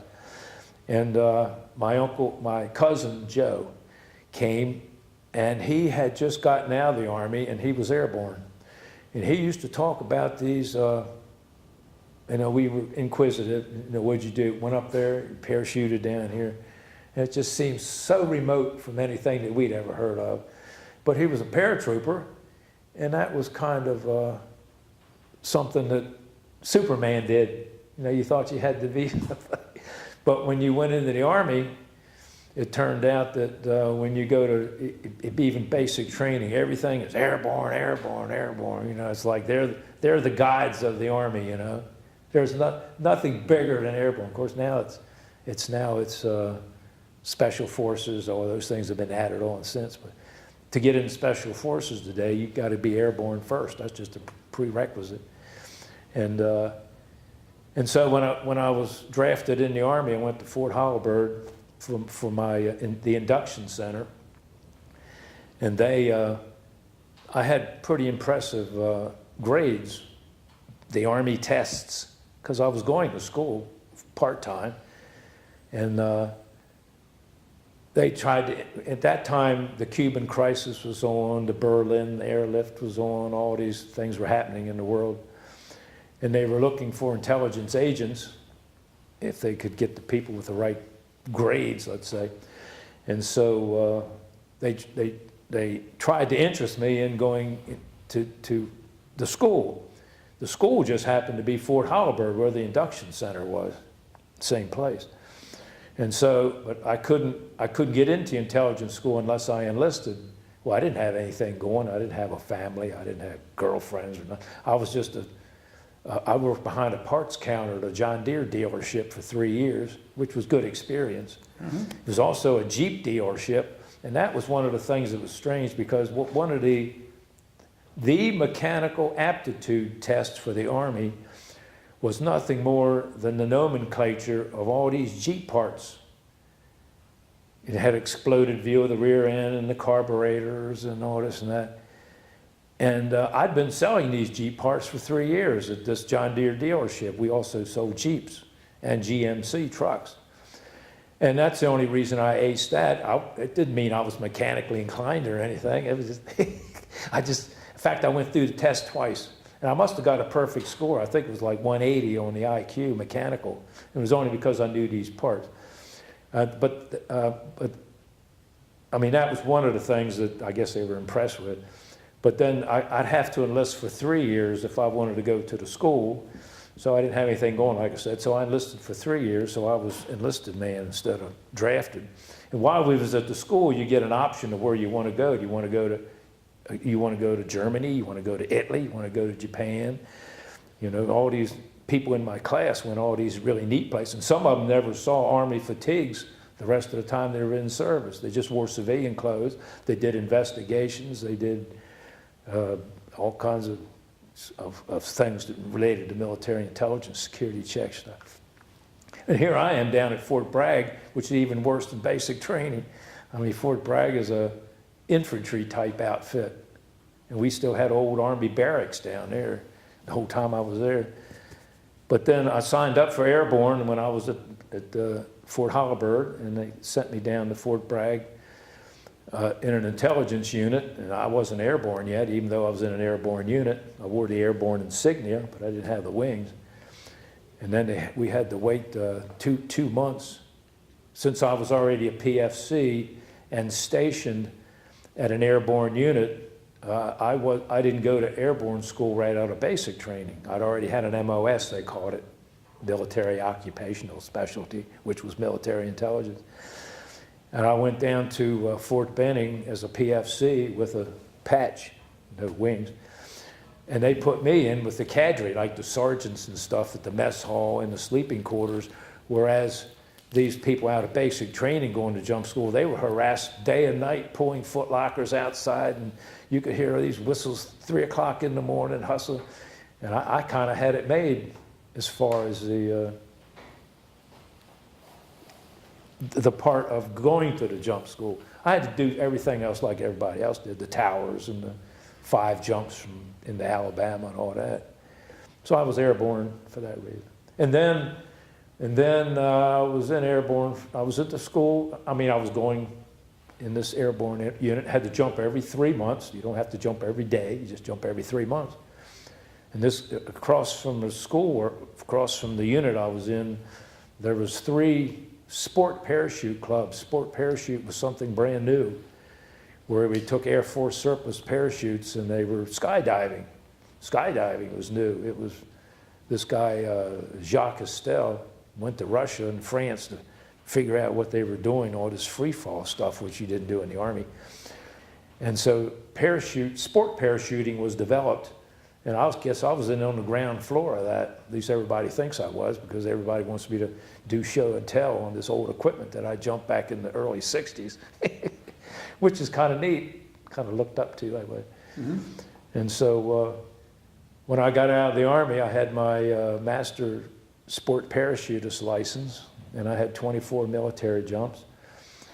And then I was glad I was out of the Army, because right at that point was where Vietnam got hot in the the mid 1964s was when I got out. 65 is when we proclaimed that Vietnam was an official conflict or skirmish or whatever it is. So I looked out in that regard. I got out as E5. I wasn't an officer. I'm going to stop for a second to change the SD card. The store manager brought it to you and put it on the counter when you told him what you wanted. But in this store, you could you got something called a grocery cart, and you pulled the stuff off of the shelves and you put it in your cart, and you hadn't even paid for it yet. I mean, that was a shocker. And the meats were in the back, and they were wrapped in wax paper. And then the coffee smelled really good. I was never a coffee drinker, but you ground your own coffee in that store. And then you went out to something called a checkout, and we didn't know who these people were. It was so informal, that atmosphere. And all of us in the family agreed that this wasn't going to last very long. So you and your brother, remind me of his name again? Harold. And what did you call him? Harold. Harold? Yeah. So Harold and you, I mean, you guys are like pretty together in terms of making that farm click in terms of being the helpers. Yeah, by necessity, actually.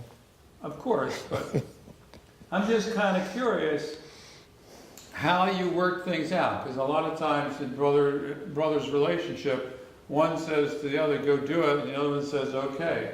But then sometimes the other one says, go do it, and the other one says, no, I don't want to do it. I'm the boss. You do what I tell you to do. Did you run into any of that? That's good in theory, but my dad told us what to do. So he was always correcting.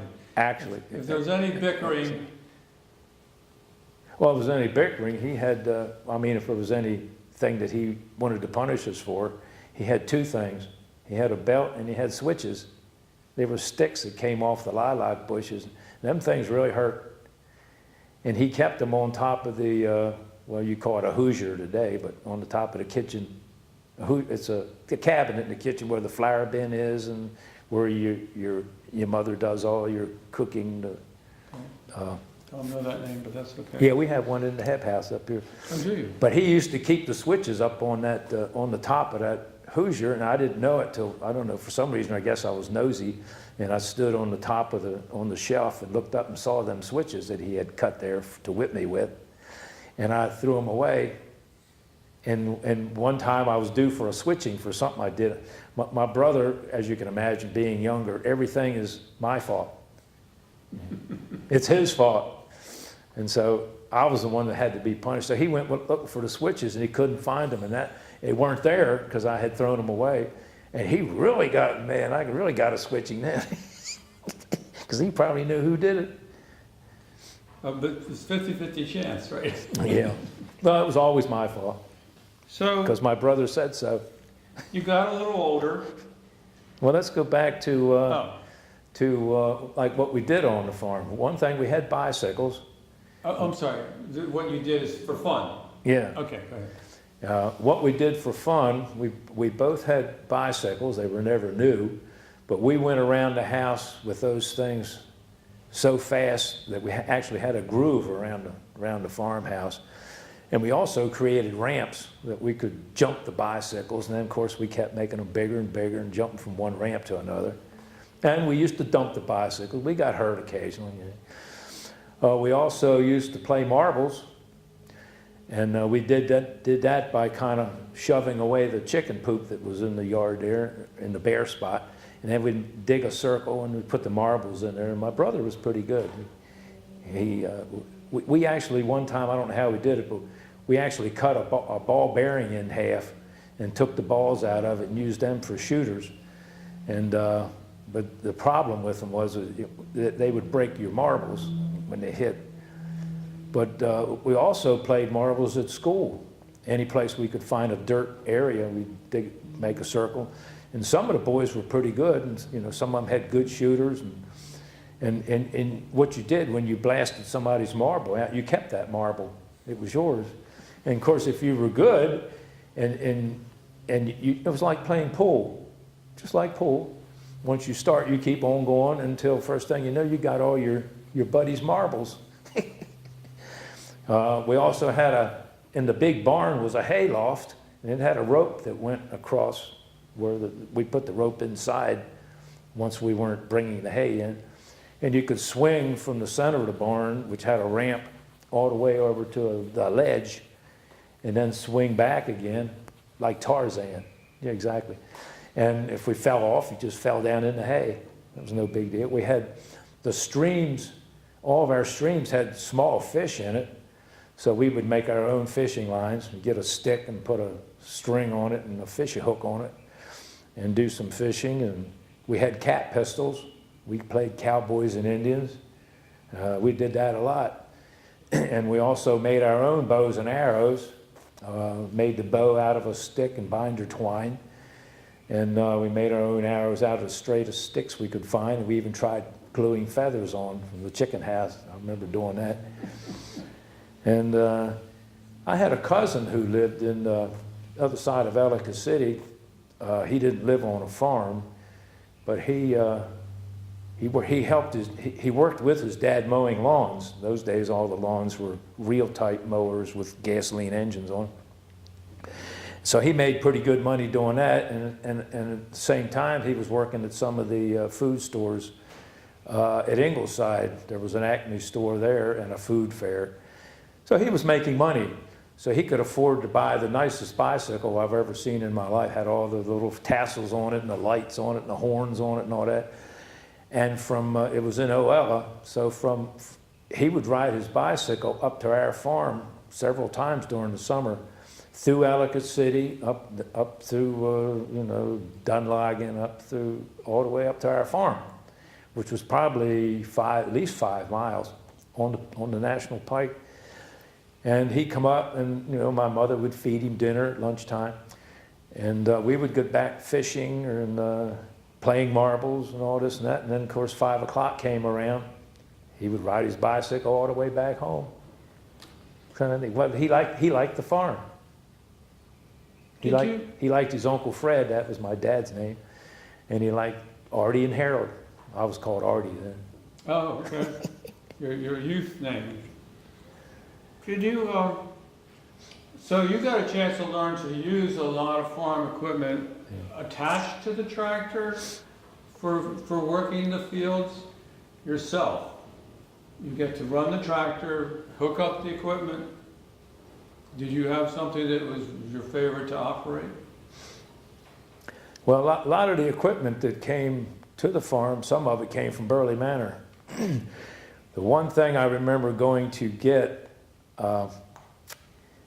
there was an auction back Manor Lane that was farther than the entrance to the Duregan Manor mansion. There was a farm back there, and they were having an auction, and my dad did not have a corn planter, and he did not have a side delivery rake. Before that, it was just a dump rake, and the side delivery rake can be a one-man operation, whereas the dump rake was a two-man operation. And he bought those things, and with the tractor drove them all the way out Manor Lane, all the way up Route 144 to the farm, and then went all the way back and got the side delivery rake and drove it all the way up up to the farm on the, cars had to slow down and follow him all the way up there. But that was kind of neat. And then, so we had those two items, but we also had, my grandfather also had a hay loader already on the farm. He had the dump rake already on the farm, and a couple wagons. I would say my favorite memory was the hay loader. Once the hay was cut and then allowed to dry, then it was rolled up to get some ventilation in it to dry it out some more. And then you might have to turn it again if it wasn't quite dry yet and you were in a hurry and a storm was coming. And then the hay loader would be hooked behind the wagon, and the tractor would be in the front of that. And it was usually my brothers who drove the tractor, because my dad and I would be on the top of the hay wagon. The hay was loose, and I was heavier than my brother, and I was the one who walked around packing it down while the hay was coming up the hay loader to just drop down on the wagon. And my dad, with a pitchfork, he would take and position it on the wagon where that didn't stab me with it. Remember, wherever I was, he'd place it opposite me, because he easily gets stuck with a pitchfork. And I remember several times going back to the barn, at least twice, where it was on a slope going to the barn, and the whole load just rolled right off the top of it. And I was on the top of it, and it was as good as anything at any carnival or amusement park, riding on the top. The whole thing just slid right off. And of course, we had to pitchfork it all back on again without the advantage of the hay loader. And that was interesting. The tractor had one bottom plow already mounted on it that was controlled hydraulically. In other words, we didn't pull a plow. What tractor Well, was we it? did before we had the tractor. What tractor was this? We had a Farm All B, an international harvester, one of those red things, whereas most people around here like the green ones. We also had the plow was mounted onto the tractor. It was a hydraulic plow, so we didn't have to didn't have to hitch up to a plow and then have the second person manning the plow with the handles. It was all mounted on the tractor. We also had the cultivators on the tractor mounted. I mean, they came with the tractor, and that was a one-man operation. Now we could cultivate the corn by sitting on the tractor and adjusting all the levers on it and moving the cultivator things back and forth. Otherwise, you'd have a horse or a tractor pulling a cultivator, but somebody would have to be riding on the cultivator and to keep it adjusted. So that was very convenient. And other equipments that we had, well, originally we had a binder when we had the wheat, and I used to sit on that, and even my brother used to drive the tractor pulling the binder, and we were teenagers. And when it got kind of dull on the binder once in a while, if your brother was doing a good job keeping it on line and not choking it up, you would be sitting on the binder, and as the wheat went by, you'd take it and you'd shuffle it like that and get the green in your hand and blow the chaff off of it and eat it. But every once in a while, a garlic seed looks just like a wheat seed, and you would be eating this raw wheat, and it turns into cellulose. It's just like chewing gum when you chew it long enough, and you chew and chew and chew. But once you got into a piece of garlic, you never chewed it anymore. It just ruined it. But it wasn't uncommon to have garlic growing in your wheat fields. We had a sickle bar mower, which was a horse-drawn mower originally, and my dad put a tongue on it with a little hitch so it would hitch up to the drawbar. And we never had anything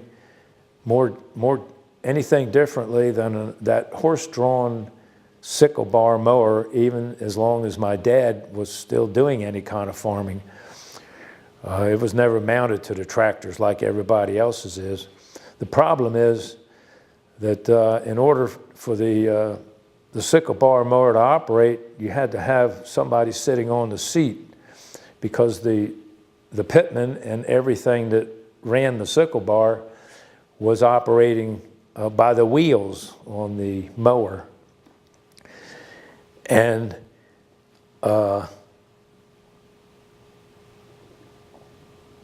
mower did not have enough traction unless there was somebody sitting on the seat. Originally, the horses were pulling it, so you were sitting on the seat and you were steering the horses with the reins, and so somebody was always sitting on it, and the mower was designed that way. But when my brother and I weren't in the scene anymore, then my dad had to mow, and the mower wouldn't work properly because the sickle bar needed power to operate it. The wheels was slipping. This thing would choke. You'd have to back up and unchoke it. Either that or raise the bar higher up off the ground a couple inches. And then that way you weren't getting the hay that you wanted to get because you were mowing higher than you intended to. So what my dad did was, on the pedestal that the seat was attached to, he took a 5-gallon bucket and he poured cement in it, and that added the weight that was needed on the mower to provide the traction. And I sat back one time, I looked it up in a book to see what the density of concrete was, and I figured out what the volume was, and it weighs about 100 pounds. So that was about the size of a person, so it was pretty smart that he did that size and put it where it was in order to get the traction. But that's what propelled that mower, was that having that weight on that pedestal. And it's in the Living Farm Heritage Museum today. Very good. Your time on the farm, you got a little bit older. Did your mind start wandering in other areas other than just the farm life? No, my dad was selling off the farm, and we'd almost had our fill of it, if that makes sense. It was, we didn't see any future in it because my dad was slowly eroding the farm by selling it off. We built one house out on the front, and then my dad, being an excellent carpenter, he decided that, we'd just build another house out there. So we built another house or my dad built another house on the front. And in my later years, when I was maybe 18 or 20, and also working, I was digging some of the dry wells in the septic wells by hand with a crowbar and a shovel. And especially in the summertime when I wasn't working, and my dad would say, "You're getting a room and board, so you better get out there and work." So we actually built another house in 1954. We built the first one, I think, 51.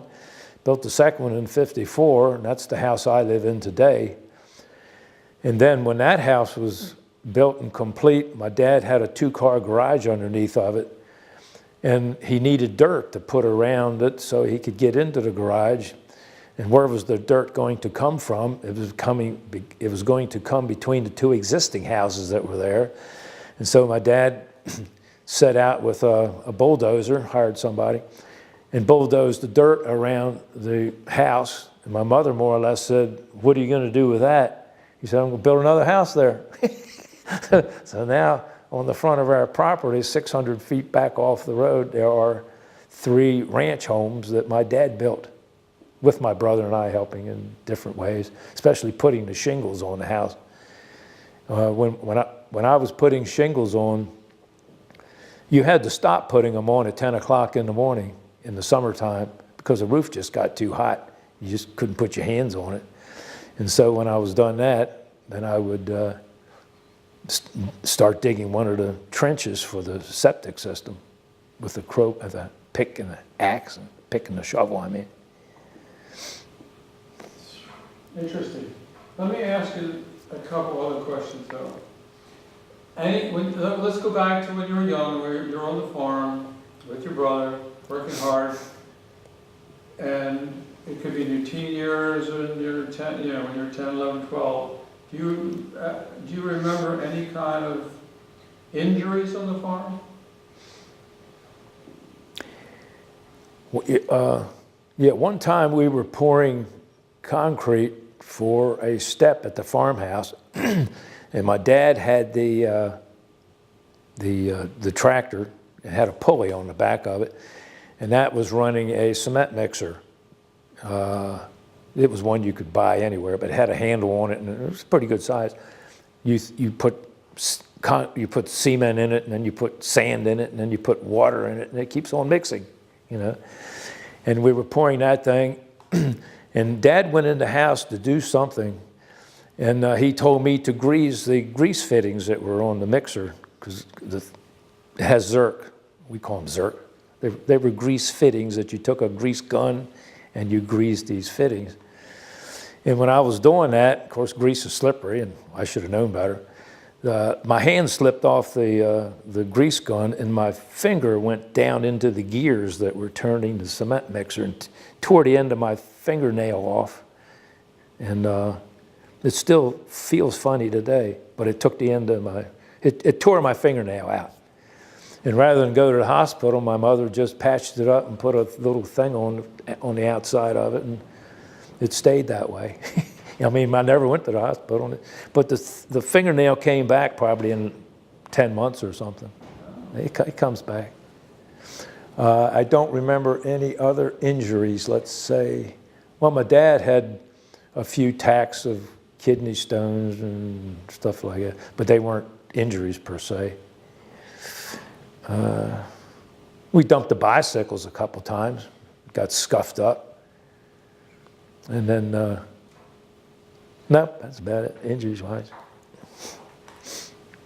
Did your brother ever decide to farm on his own? No, he was a less farmer inclined than I was. When he was old enough, he went working for the Acme supermarket, stocking shelves, stocking produce and stuff. And of course, he knew what all the vegetables were because they had them on the farm. He was more anxious in getting a car and having a good time, drinking with his buddies, you know. He almost lost his license, racing people. That's one of the principal reasons he joined the Navy. Because when you got so many points those days on your driving record, you were stuck. Most farmers those days were pretty much their own weathermen. And they probably did things pretty much like the Indians did and people did thousands of years ago. And they watched what the skies would look like in the morning and evening, and they would make their own judgment, and they were pretty good. They also, in this time and age, there was such a thing as almanacs, and there were farmers' almanacs that I think Benjamin Franklin may have even started doing. And they pretty much published on a cyclical basis based on history of what the weather was going to be like at different periods of the years. And we also had different sayings or what have you. Like, for example, when even sailors used to use something, and farmers used the same one that said, if a red sky at night meant that farmers delight, and a red sky in the morning meant that a farmer's warning. So if you saw a red sky in the morning, it meant probably bad weather was on the way. Also, Oh, wait a second. Red is red. I mean, that piece of machine. red or orange, Oh, okay. red or orange. A warmer sky. Is what Yes. I'm referring to. Okay. Yeah, and also you could tell pretty much what the weather was going to be like pretty much by watching the animals. That was really surprising. For example, if the birds were all sitting on the local wires or on the fences, that means they weren't flying. Why weren't they flying? Well, because there was a low pressure area moving in, and low pressure means you're going to be starting to have bad weather. The birds can't fly very well, and with low pressure. Also, the pigs started acting erratic.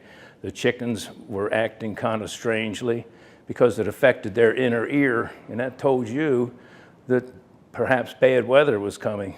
It was a pretty good signal. Of course, naturally, if you saw black clouds coming on the horizon from the west in this area, that meant a thunderstorm was coming, especially if it was a hot day in the summertime. So all these things were kind of indications of what the farmer went through. And of course, when a really bad thunderstorm would come through and it would deluge the ground, we didn't do any strip cropping or strip farming, they call it, which kind of prevented erosion in the field. I remember many times, perhaps 10% of the crop in our fields just got washed away down the bottom of the hill because the rain created a gully and took all the crops away. In later years, when people got smarter and learned more and went to school and had that kind of training, they learned to strip farm to keep the soil from being eroded. But all these things were weather related. And of course, naturally, farming is mostly an outdoor activity. And so the weather was very important. Describe exactly what strip farming difference is. It's a method of using the terrain of your land or your farm in order to put areas, grass strips perhaps, or rotate crops so that when it does rain, your field doesn't erode away. It was like a restraint in the field. And you see this as you go up and down the road today, where you see everybody's strip farms. They'll plant grass and hay in one wide section where it used to be narrow. Now they make them large swaths of grass so that it impedes the let's say, the corn being planted from washing away if there's a hard rain. So that's really a smart idea.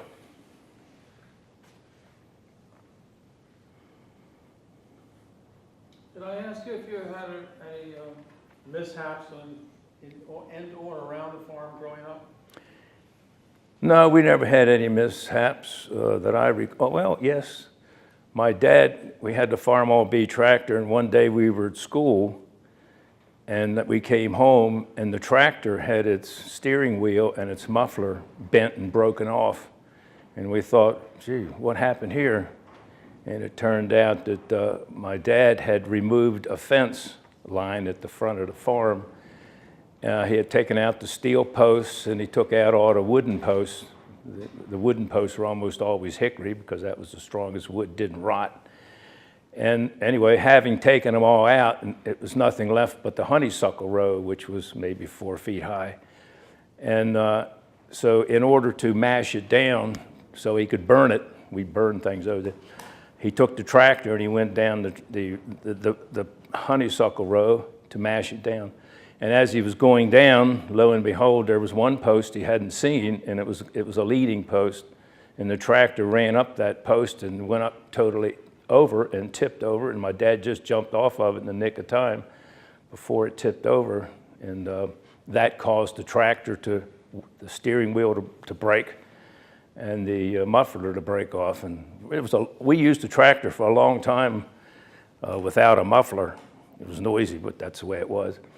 And my dad took the steering wheel off of it. It's only held on by a little keyway. And he actually took the center of it, the hub, and welded it to an old model, maybe a Terraplane or a Model A Ford steering wheel, and welded that in for the hub. And that steering wheel is still on the tractor today, with many times mufflers being replaced. It's great. And I did explain once before that my finger got caught in a cement mixer when I was greasing it. We got that. Remember that now? Mm-hmm. Do you remember anything else that you wanted to talk about that might be separate from my questions? Yeah, another thing that I really remember was my mother, like most farms and farm ladies, they did a lot of baking. And they baked a lot of cakes, and they baked a lot of pies, and it was just something that they inherited from their generations. Those days, you didn't go to a supermarket and buy a cake, or you didn't buy a pie, and all those things. So you made them yourself. You had your own flour, and you had to maybe perhaps go downtown or to the local mile house and get the salt and some sugar. But other than that, everything was made from scratch. One thing I really remember, we used to make rhubarb pie. My mother did. And rhubarb is like celery. It grows on stalks, and but it does have big leaves on the top of it.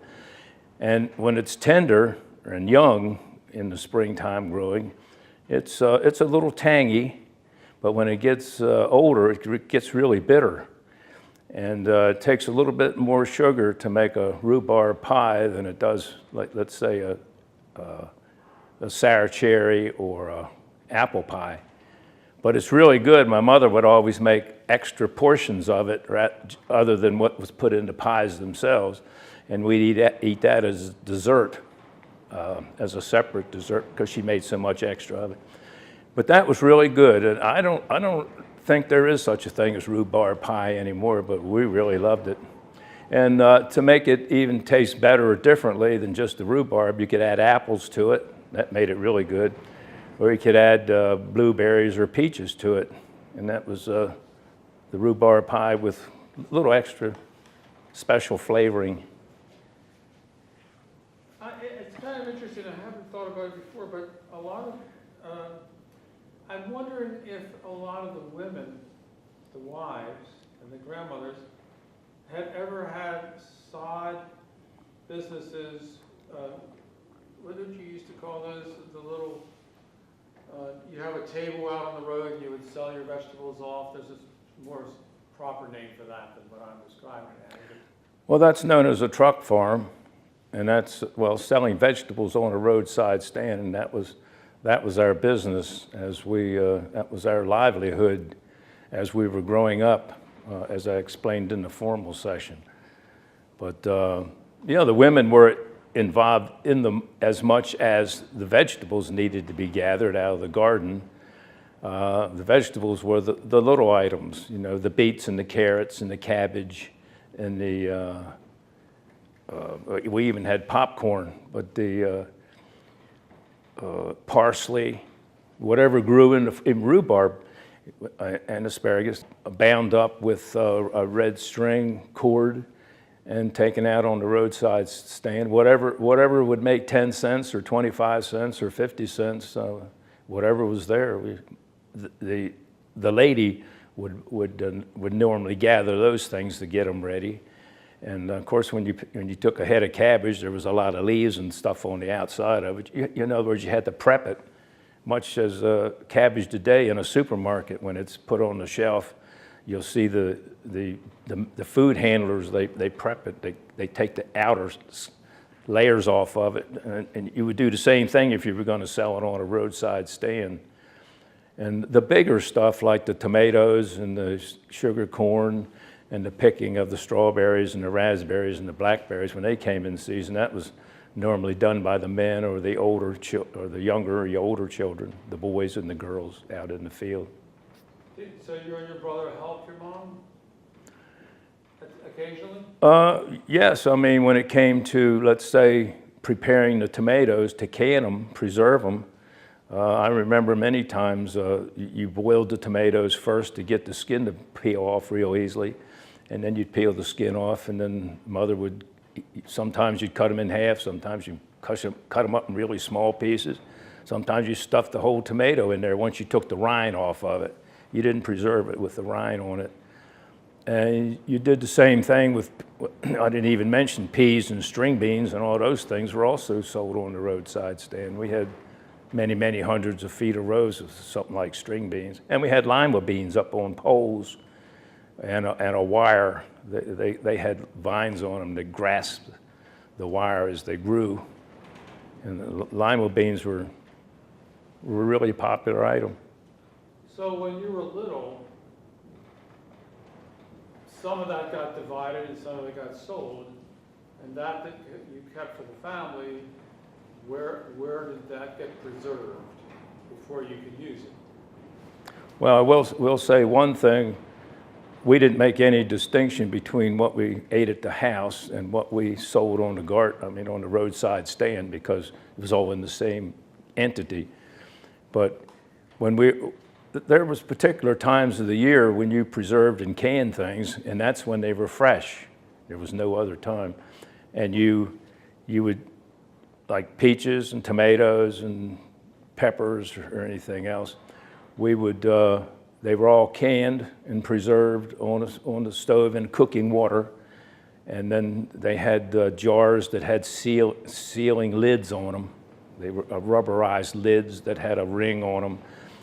And you boil those, and that sterilized the food inside, let's say. And if the jar is sealed, then the lid would either pop up or down. If it was down, that means it got, after it cooled off, it got sucked down. And if it didn't get sucked down, that meant that the jar didn't seal. So you wouldn't store that in your cellar for the winter.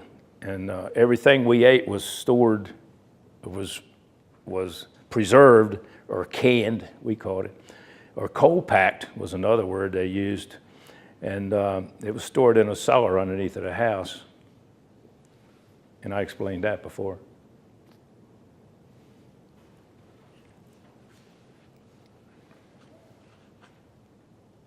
We've covered so much, I'm not sure. I mean, I know a couple questions left, but is there anything else that you want to add that you think is unusual, different, and fun about life on the farm? Anything?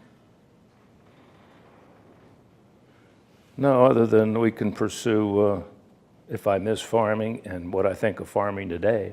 Well, those were my conclusion questions. Yes. Yeah, I know.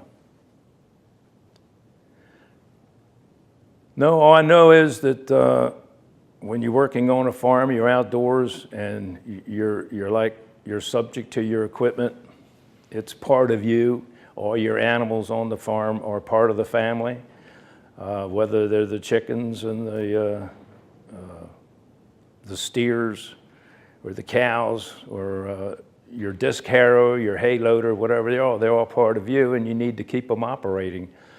In other words, if somebody in your family gets sick, you try to help them out, you get them to get well.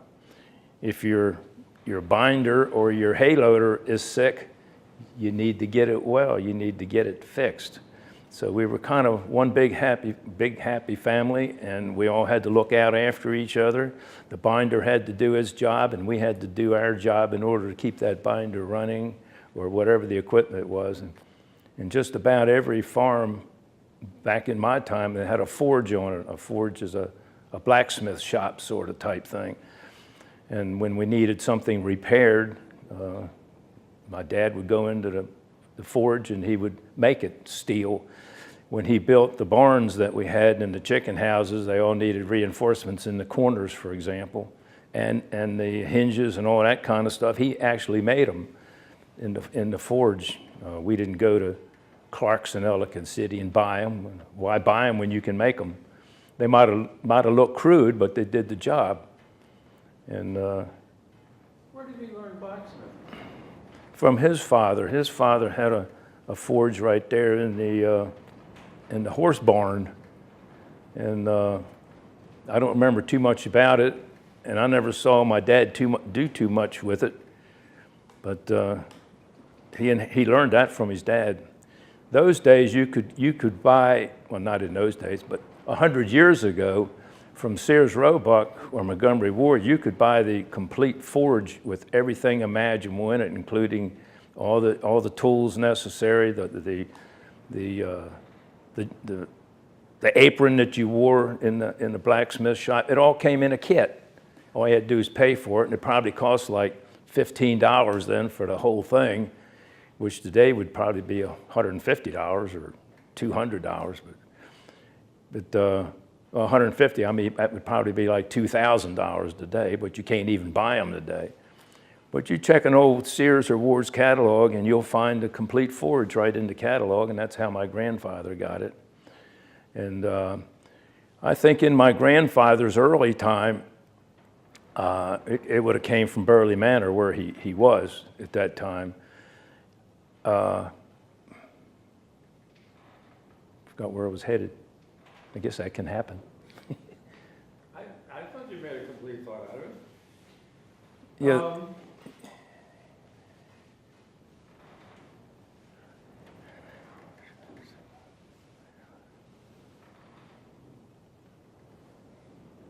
Just reviewing of your stuff in my head.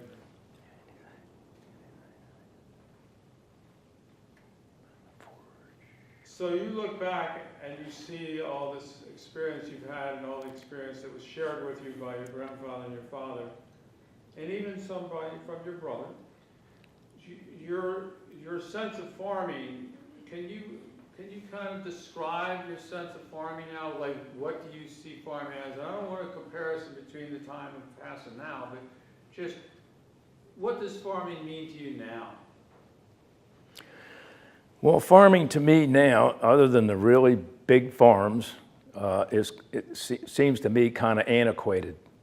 And it's kind of hard to say, but it's not what it was. Times change. The farms that I remember, beginning from Ellicott City and going west all the way to towns you hear like Lisbon, Cooksville, Mount Airy, Poplar Springs, continuing on to Frederick, those farms that I knew aren't there anymore. What is there is small little rudimentary things, and most of them are not even farms per se. They probably have horses on them more than anything else. And so it's almost like, I'm lucky that I remember the times. It's like I'm a camera that remembers it, but it's not today what it was. And I guess what is? I mean, everything is just changing daily, weekly, yearly. It's just a whole different world. But the farms still exist, and the farther you go north, like into Pennsylvania, you still get a feel for it because some of the farms are larger up there. You still see multiple silos up there, but you don't see them here, or very infrequently. And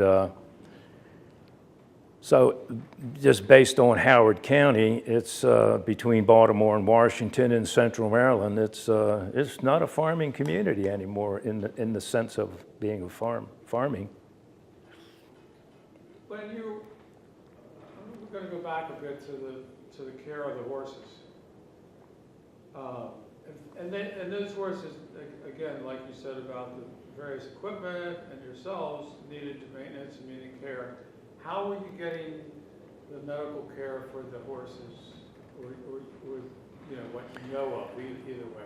Well, I don't recall us ever having or even heard of a vet.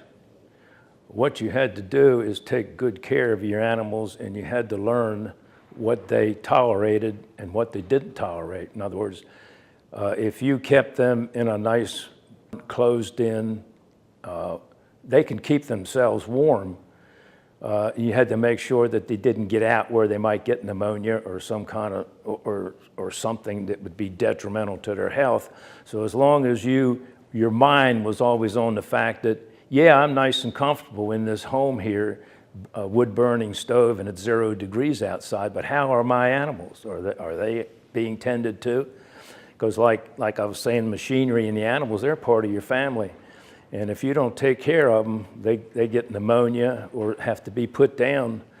You have an investment in them animals, and they're depending on you, and you best take care of them. And so we never had a vet, and I don't remember, well, we didn't. We never had a vet come to the home for anything, even though we had pigs. We had 40 steers. Of course, steers grow very rapidly, and they get cycled out, and new ones come in, and you go down to Baltimore stockyard, and you get new ones and take the mature ones off. And even cats and dogs that we had, there wasn't any such a thing as dog food when I was little. They ate whatever we ate off the table. And they were grateful for it. I mean, the chicken, the mashed potatoes and the gravy and the green beans, you put it on the floor, they ate it. And today, apparently, if they don't have their Purina, whatever, Friskies or whatever that good fancy feast, like they're gonna die if they don't get it, you know. It wasn't that way when I was little. And we did have small animals on the farm, but we never had a vet come for any reason. You just had to take care of them, and the mules and the horses. So now we'll go into that actual comparison between the early days of farming and today's techniques. I'm kind of interested in also in that comparison, I'd like to also address some of the aspects of soil too.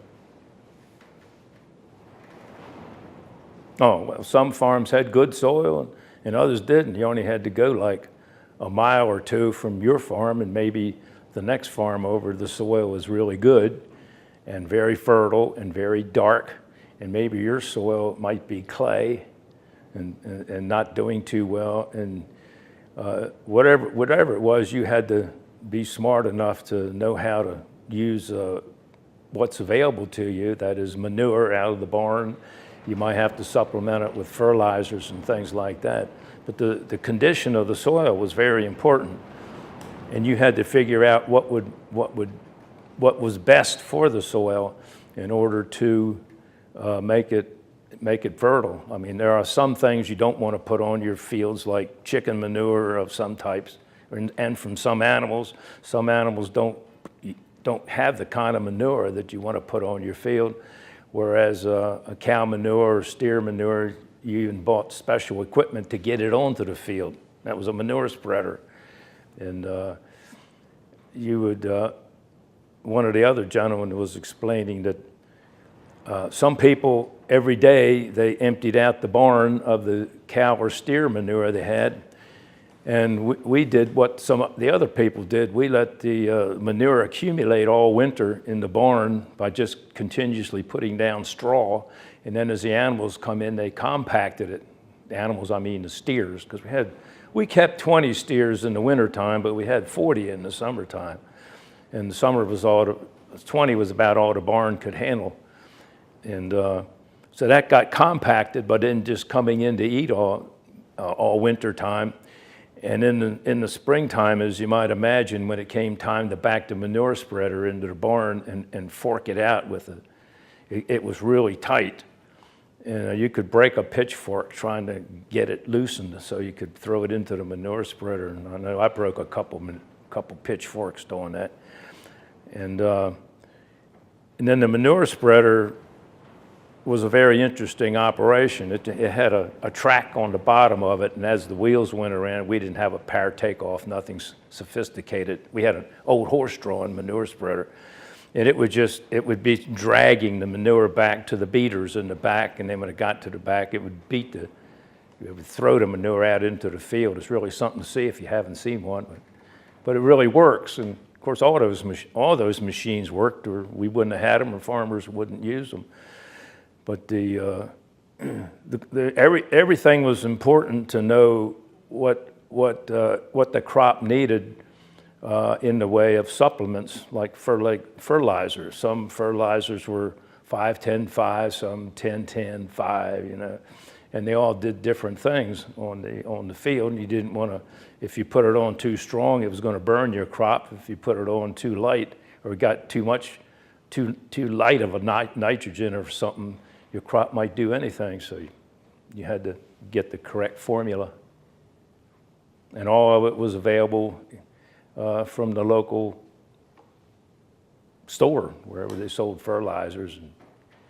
And a lot of the seed places had fertilizers.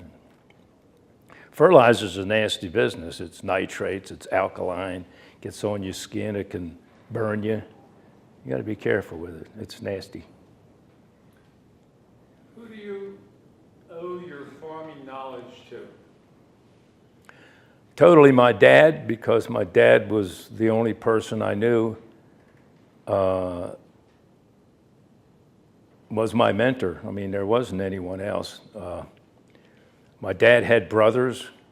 They had separate farms, but we didn't visit them very often, so I never knew what they had discussed, if anything, because Dad seemingly knew everything already.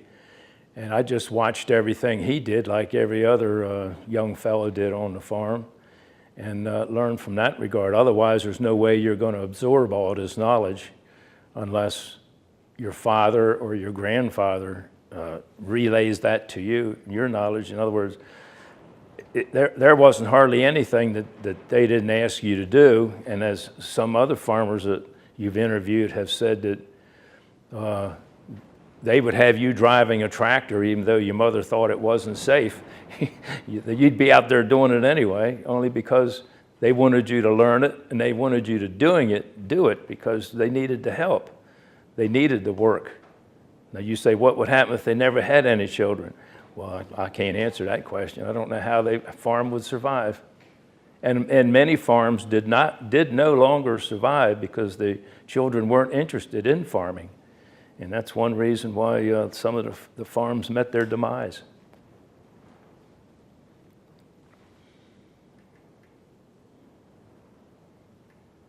Did you ever get curious on your own to study more about farming, especially maybe from the science point of view? No, I didn't, because as I got older, in my late teenage years, Dad we didn't have modern equipment. We all had my dad adapted everything that we had to being tractor drawn, and previously it was all horse drawn. That included the sickle bar mower and the rake, which was a side delivery rake and all that. And my dad was still using that when my brother went into service, and then I got drafted into service, and then he started selling off portions of the farm. The first portion he sold We had 87 acres originally, and then my grandfather sold all 4, so that resulted in 83 acres. And then my dad sold off 20 acres and the farmhouse and the barns and everything, and built the house on the front of the property, a modern ranch home. And that had running water, and that had electricity and all that good stuff. And he sold that off to make a little money and to make enough money to pay what he still owed on building that first house. Of course, he built it almost by himself, but he still got a bank loan. And then he continued farming with the rest of the, what would it be, 50 acres or so. And then it got to a point where he decided that he's got the land, he can't hardly pay the taxes on it. He's getting older. The boys aren't interested. We were primarily parachute jumpers and skydivers. We weren't interested in the farming aspect. And besides that, the equipment he had was deteriorating. And besides that, he was looking to maybe perhaps to the future to get a pension, which a farmer those days, you weren't going to get Social Security because you never put anything in it. So he got a job as a security guard. They were advertised for it down at the Johns Hopkins Applied Physics Lab. He was there 18 years, and he was doing that job at the same time he was building houses on the front of our property. And at the same time, he was doing a little farming because he maintained anywhere from 4 to 8 steers all the time because we still had 10 acres. And so he was doing all those things. And I think one of the biggest factors that affected any farmer who lived back in my grandfather and great-grandfather's time, the biggest transition that was made, and even in my dad's time, was when electricity came in. Just about everything that you did on the farm, you did yourself. It was self-sustaining. Like I said, you had a forge, you did your own plowing, you planted your own seed, you did everything.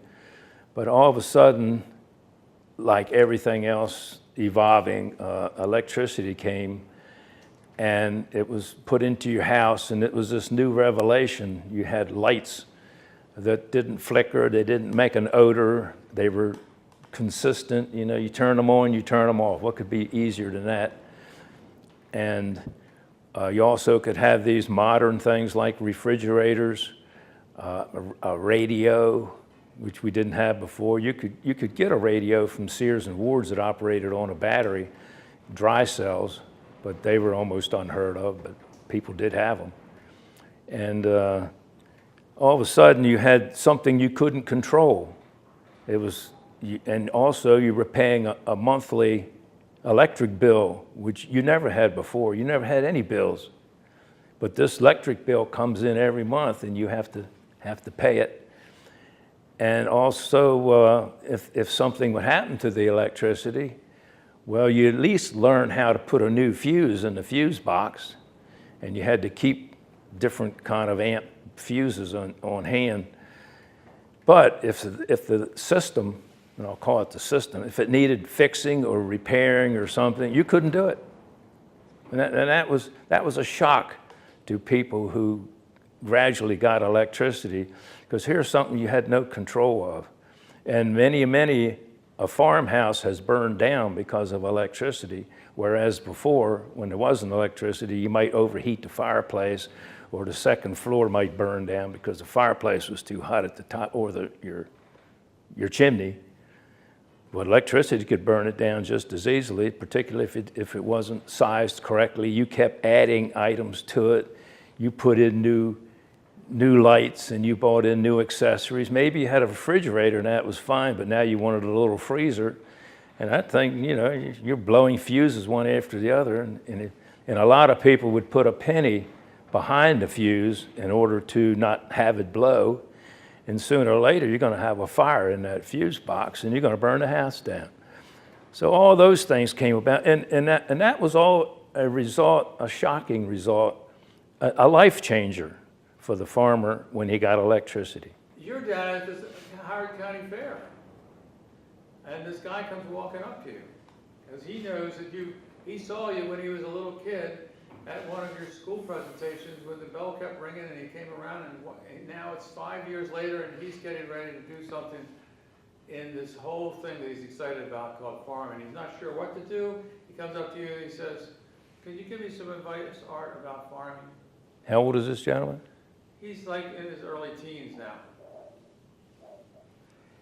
He doesn't know what to do. He just loves it. He had 2 pigs. He showed them, but now he wants to get serious. And he saw you talking about farming at the school tour when he was little. Well, he's got one advantage already, and that's the fact that he has 2 pigs. That means he must have some kind of a farm. About the only way you're going to survive or have a farm today is if you almost inherit it, or you have it already, or you have the ability to expand what you already got, if that's even possible in today's world with the way land values and property is. But otherwise, unless you're involved with like a multiple generational aspect whereby over time you have your father, grandfather, great-grandfather, you have the ability to stay on that farm and keep it going, which I would say most of the large farms in Howard County are today. I don't think too many of them have came along with $2, $5, $10 million and bought a 100-acre farm recently. It's almost impossible today, but I would say if that is your interest, in the Baltimore, Washington corridor, it's not going to be really possible. However, if you are interested, the University of Maryland has an excellent agronomy program, always has for hundreds of years. And study as much as you can. You can learn an awful lot on the computer today. Try to get in with a farmer or a farm somewhere and try to make a connection whereby you can start to work and learn, I'll call it the trade, and get some experience. And then when you decide you want property and you want to do the farming aspect of it, you really like the tractors, you like the wheat, you like then you might look out to the Midwest and not hardly Howard County. And it might help you too if you could find a farmer's daughter that you can connect up with, because that's going to be helpful. Because I say you need to really get back into someone who's already involved with farming. I don't know how a young person today can start out farming on his own. So it's back to another new version of the family. It's the farm family, not particularly biological family, but a group togetherness would be more ideal than a single grandfather decided to start farming concept like it used to be. Yeah, today the big issue is land. And a farm is always land, unless you're a fish farm. but it's going to involve land, and you're going to have to find the land, and you're going to have to find out how you're going to pay for it. And there are you say, well, gee, people are eating more today, they're growing more today, and that's because these big conglomerates are, in fact, providing most of the farming or the food from the farms, and they're coming up with new ways of doing it. They're planting the crops closer together.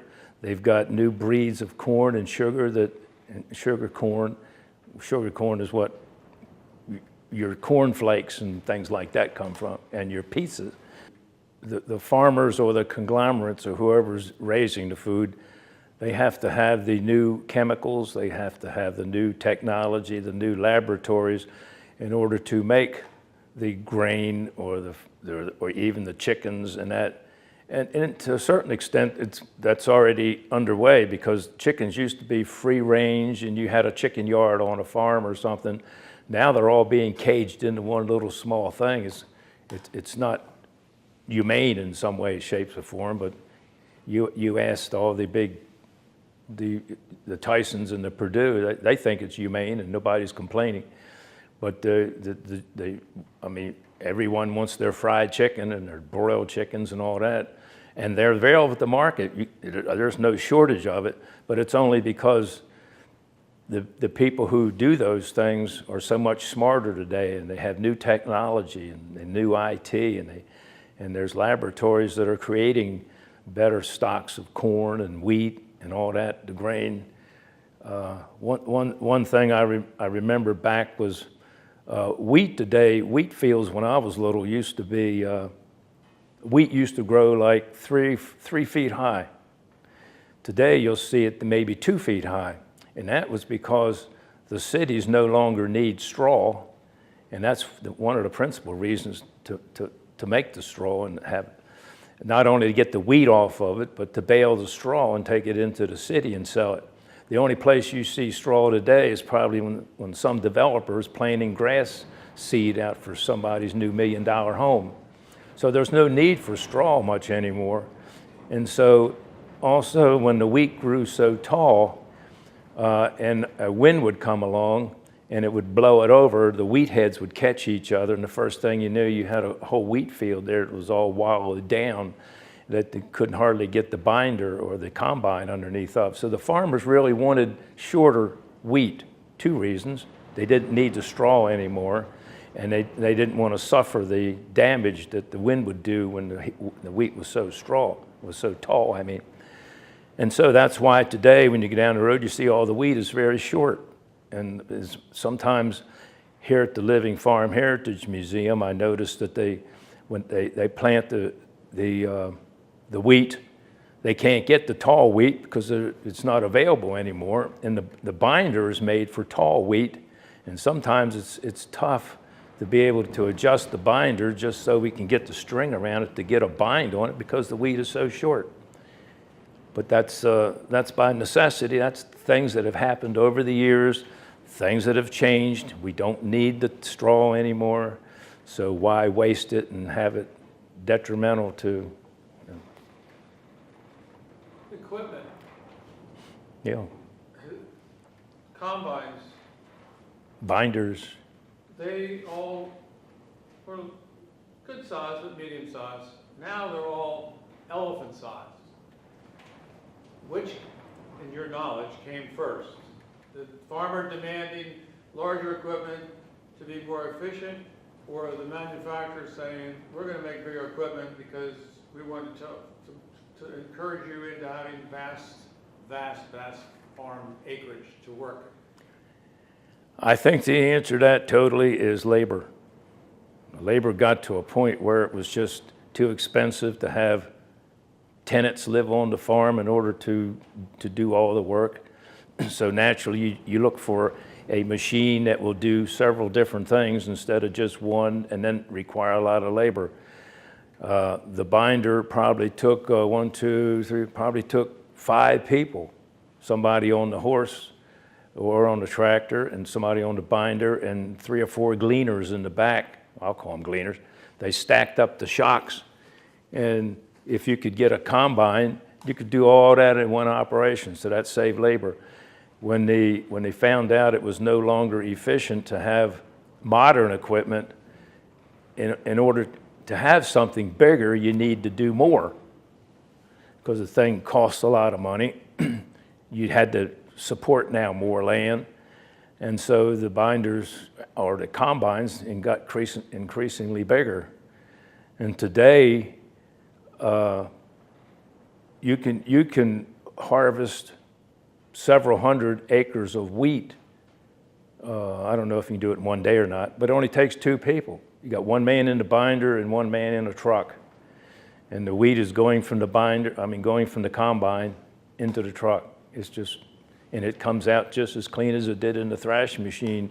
When you thrashed, it required anywhere from 12 to 20 people on the whole. Somebody run the tractor, 3 or 4 in the thrashing operation, and you had a baler behind that.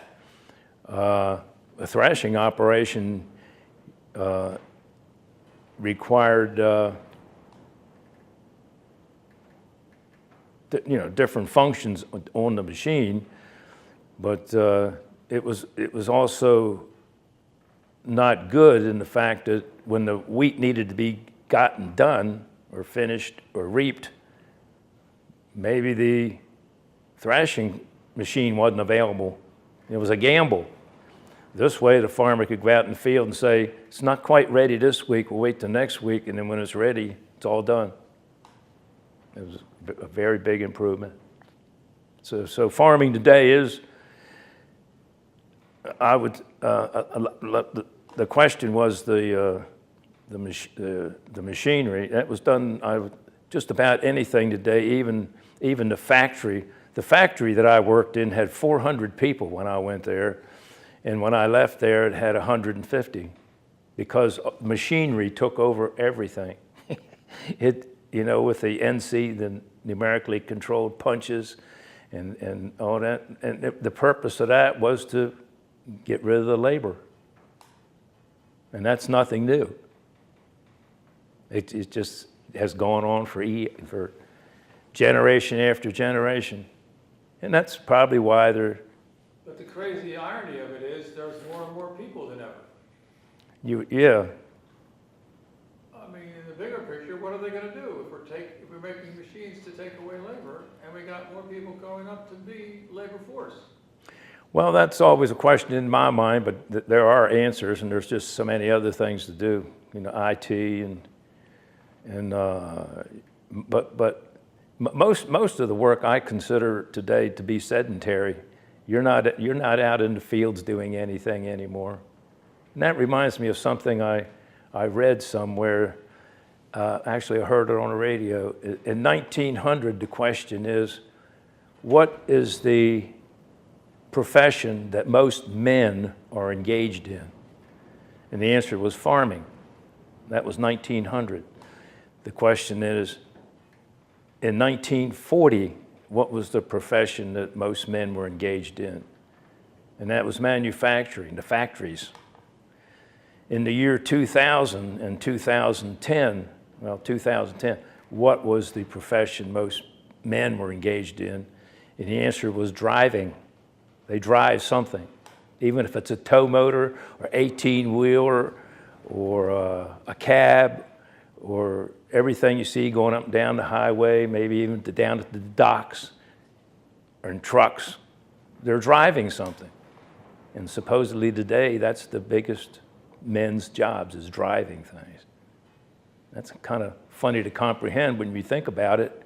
It makes sense. So, Art, can you think of anything else you want to add to our farming talk here? No, I can't think of anything else. Well, we might as well stop. Yeah. We'll sit here and enjoy the wind.